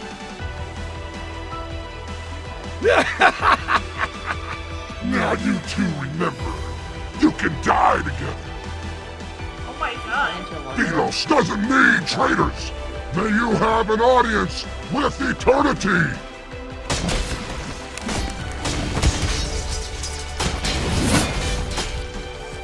Rift's sword delivers a mighty slash, the wind howls, and the very fabric of reality shifts. Amidst violent tremors, a rift splits open the sky. Countless golden rays rain down and slice the dark clouds like sharpened blades. Philos' apocalypse shall descend at long last. The light! It's the light! It's the sun! We've returned to Philos, our salvation!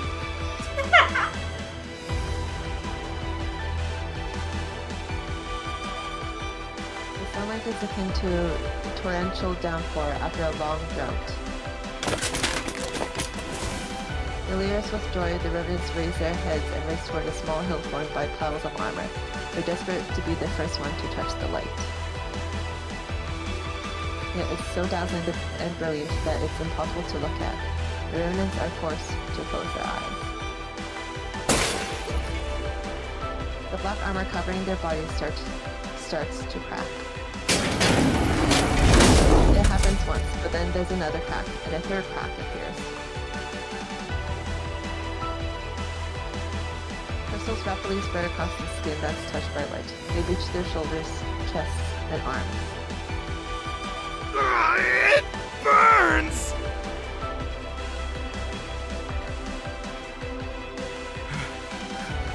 Monster! I've become a monster! No! This is a wanderer! Is this the price they have to pay? Their faith that forged from lies, a pilgrimage built upon flesh and blood, all that leads to an even more absurd death. The overwhelming flood of light knocks them down and breaks them. In the distance, atop a pile of armor, a lone figure remains. He sways as if he's about to fall, yet he struggles to stay upright. Oh my god, the mental image in my head made me laugh. The eternity of Philos! It cannot! It cannot! Oh, shut up, Bishop. That body, which channeled the power of countless revenants, is like an arrow at the end of its flight. However, it stubbornly maintains a massive spectral form.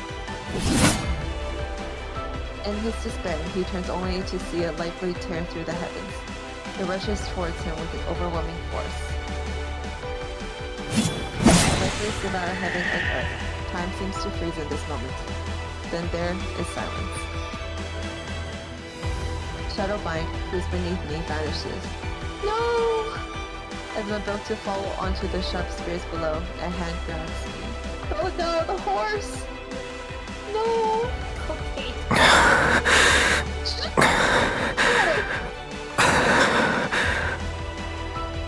Xavier. The radiance of the sun and the moon emanates from his body, yet the heavy blade in his hand can no longer be lifted. The world falls into silence. Only he and I remain. He kneels beside me. He silently looks at me.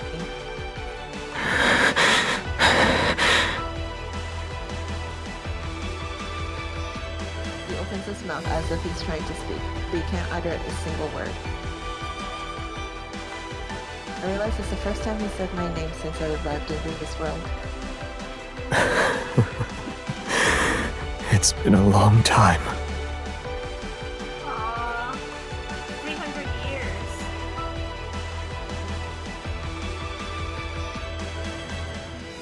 He wipes away the tears from the corner of my eye, yet more replace them at a quickening rate. Oh my god, no, don't do this to me. I don't understand how he can laugh while saying those words. The most important person in my life left me for a faraway place. I thought he would never return. The days we spent apart grew longer than the days we stood side by side. Was this your choice? I shake my head, then I nod. He doesn't actually know my decision. Good. The choice you made must be the best one.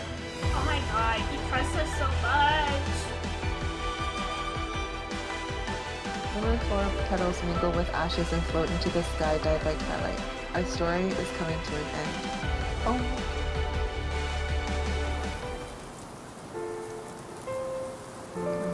Here's the kindled. Yeah, I'll do the one. You can read if you want. Yeah, I'll do it. You said my shoulder was cold and a hard pillow, and yet you slept for so long. Do you like this one? I do like it, but... Oh god! You have a unique way of showing affection. I'm just testing how it feels in the moment.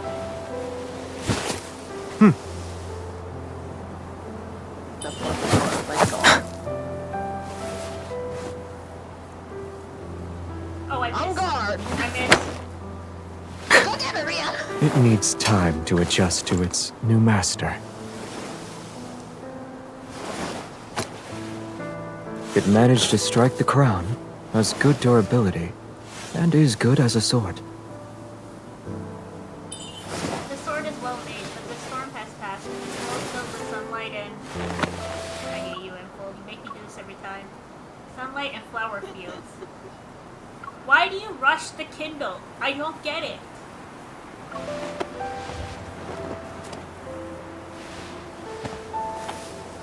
We don't need it. Looks like you've been enchanted. You miss it already? Of course not.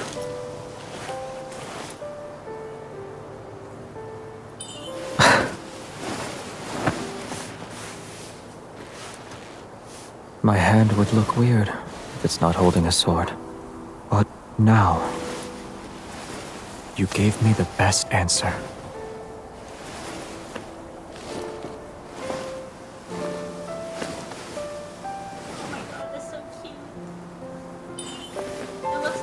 The sunlight and flowers are too peaceful. We could use a lively friend. If only we have one bird in my foot. Okay, Info, we gotta have a conversation. It might fly away when it's too energetic. Like with this though? No, I'm kidding. Oh, maybe one for this.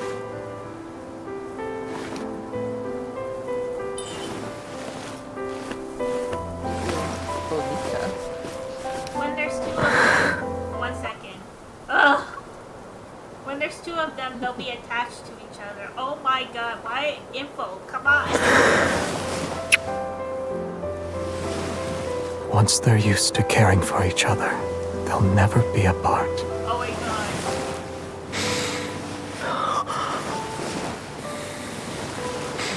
Oh my god. Oh, I like this. Never mind. I was gonna say that I like her shoes, but not really. Oh wow, okay. Shit. It was a dream.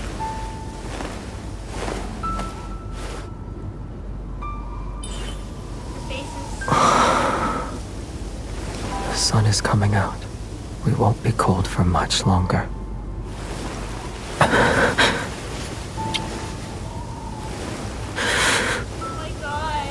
We'll always be together.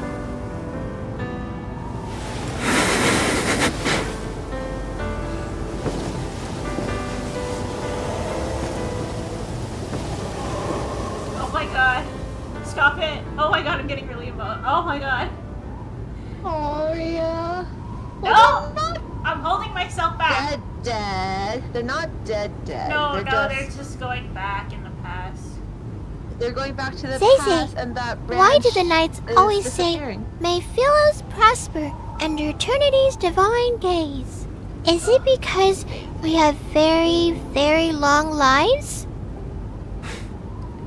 In Philos' oldest historical records, eternity doesn't refer to one's lifespan, but rather the stories of humanity. These tales are told by both the living and the dead. The living gather the embers left by those who have passed away. The footsteps of the dead echo in the dust. Their stories shall be recited by poets and told by travelers around a campfire. When their names are spoken once more, only then will their unfulfilled ambitions, unexpressed love, and unsolved mysteries transform into stories that are passed down for generations. And to endure the test of time can be seen as a divine miracle. Eternity has always been about stories that can immortalize humanity's joys and sorrows.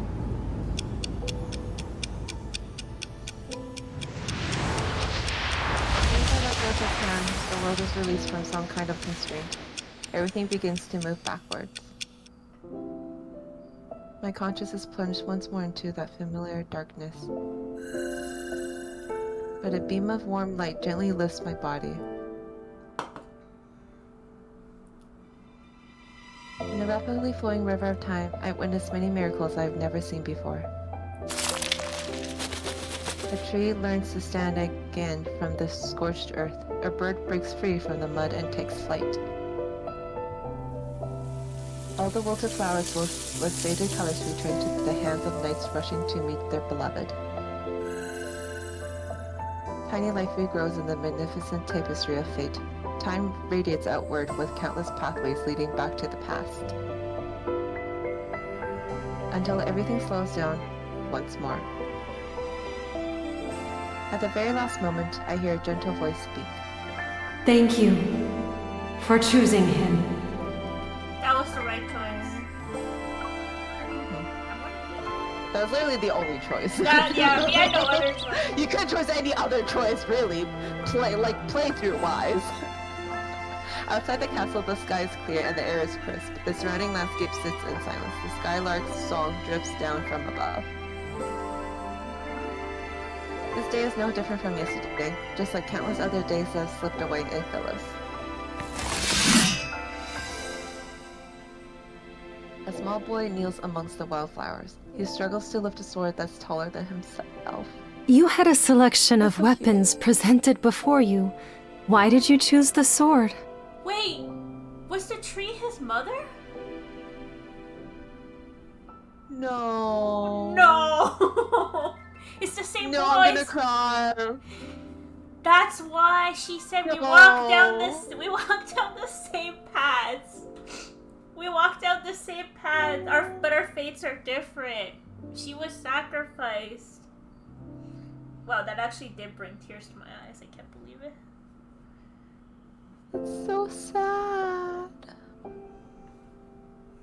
Oh my god. It suits me. Oh. Yeah. Oh my god. It's so cute. It's so cute. Oh my god. Philos' royal family has always upheld a tradition of honing martial prowess. Throughout all his training, he showed a strong aptitude for swordsmanship. It's as if he was born with those nimble, graceful techniques already ingrained in his heart. In less than a month, he surpasses the older students who are training for a year. They say that once a knight takes the sword, they must shoulder the responsibility of protecting Philos. Oh my god, that was his mother. That's why she said thank you for choosing him. MC has an amazing mother-in-law. She slightly bends down and looks into the child's somewhat bewildered eyes. She smiles while stroking his wind-tousled hair. Is that the kind of person you want to be? He follows his mother's gaze towards the corridor. It's lined with shining golden portraits of past Philosian kings. Should I? I was about to read that as Fallopian.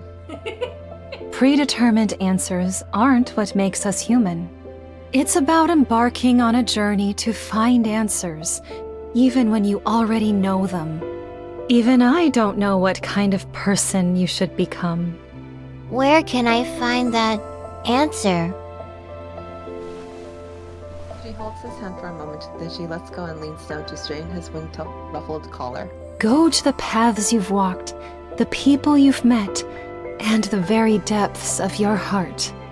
The farther you travel on your journey, the closer you are to that answer. God, we have to lose Mother all over again?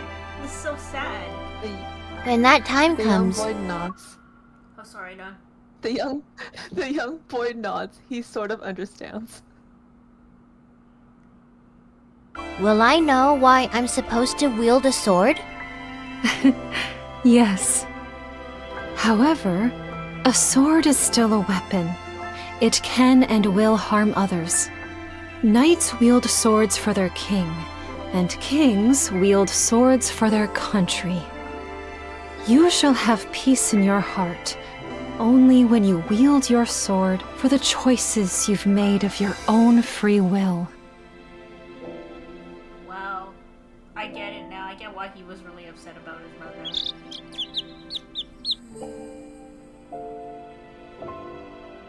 A field trip to a nearby star system? Oh. Who came up with that That excuse? is the teacher. He did. Oh yeah, Isaiah. Remember Feverish Attempts, Don? The Xavier memory, Feverish Attempts? Sure. Oh, you don't? Because it had Isaiah. It had Isaiah in it. He lost his mind kind of thing. Oh yeah, okay, I remember. Like he's he's the at a friend. mental hospital or Yeah, something? he's at the Yeah. mental hospital, yeah. Yeah, okay, yeah. Because he did go with them on the backtracking mission. I did. All of us did. Jeremiah's back! Jeremiah! He didn't die, Jeremiah! I don't sense a hint of remorse from any of you. Face the wall and reflect on your actions. Xavier, come here. Yes, sir. Was Traceback 1 your idea? Oh. Wait, so there's a trace... Wait, what? Wait. Yes. The backtrackers and the secret base under the library were also your doing. So what, Yes. they came back and then they go back again? Is that what ends up happening? I guess the first time they didn't go back again. That's what I'm getting. I must have committed terrible sins in my past life. How else could I have ended up teaching self-righteous fools like you? Oh, right, that's right, they did. Okay, there's two backtracking missions, because the first one, he finds that planet, Uluru, right? And he comes back to tell MC about it. That's when she decides to become queen. Oh, okay. Wanderers have gnawed this planet inside out. Why are you pretending you can't see it? No wonder he loses his mind. He's already angry. It's not your turn yet. Shut your mouth. Teacher, I can't. Stubborn old fool. A kingdom will not capitulate to anyone, not even its crown prince. You will be abandoned by the royal family the moment you turn your back on them. Have you truly thought this through? I know what I need to do.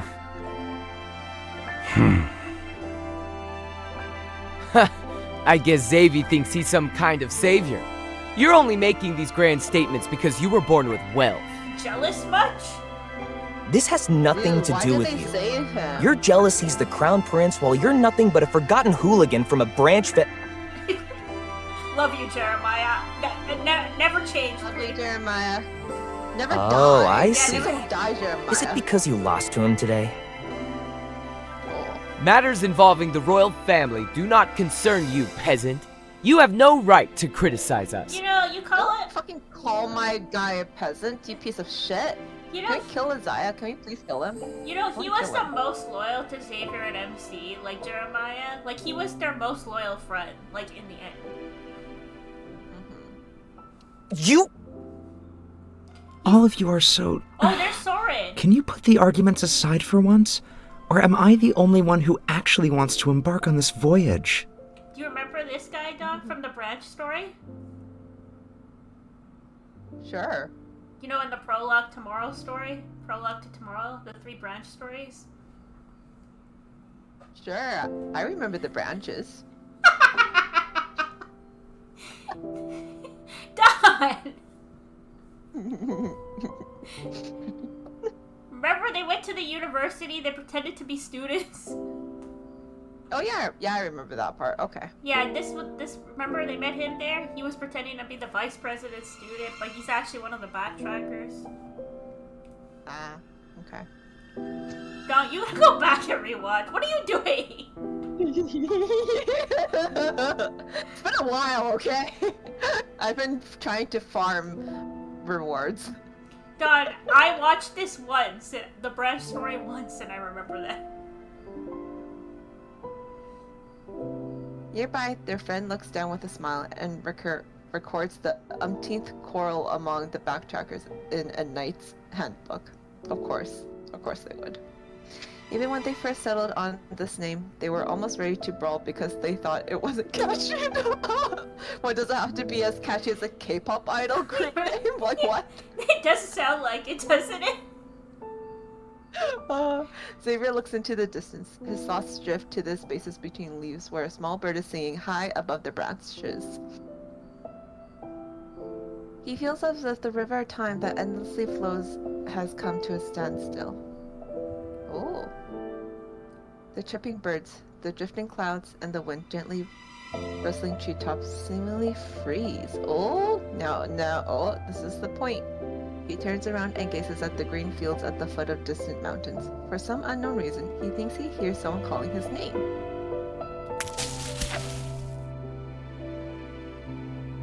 Yet under the dappled light shifting through the leaves, there's only one fruit that has fallen. That brat hits too hard. Oh, I almost forgot.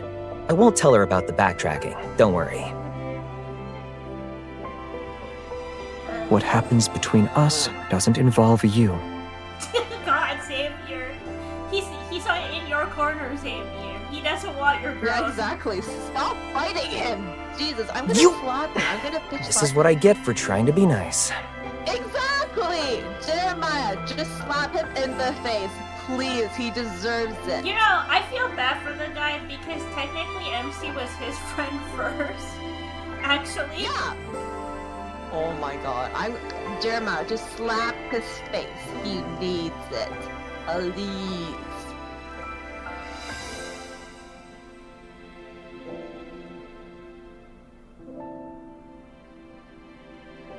It's time to go. While I was resting in Silvercord, I heard them singing stories about you. You always worry that you aren't doing enough. But you're a good queen. You always will be.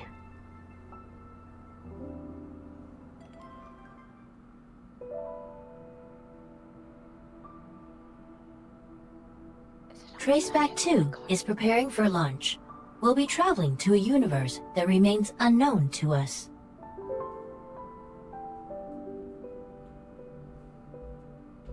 Stars sweep past the windows one by one.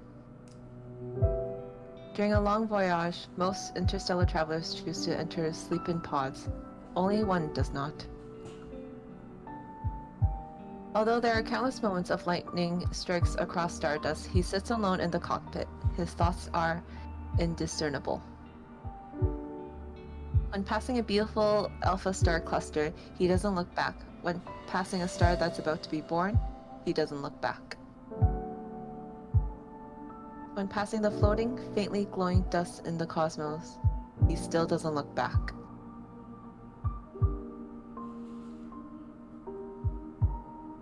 You want me to read this, or do you want to read this? I can read it. Okay. The spacecraft finally passes through the long, seemingly endless deep space tunnel that's akin to a river that flows forever. It carries him to an unknown destination. But in the universe where time still has an end, he must have gone to where I am. Oh, I get it now. So you know how... Okay, I told you in the world underneath. We'll have this conversation off stream. I'm gonna end the stream. Okay. Alright guys, that was the end of Xavier Smith. Thank you for watching with us. We're gonna try to finish the Death and Rebirth story sometime when I'm back from my trip. I'm going to Vancouver for a few days. Thanks for tuning in. Thanks for watching. Thanks for the follow, Optify Smith. I'll add you on Discord there. Thanks again. Tune in next time.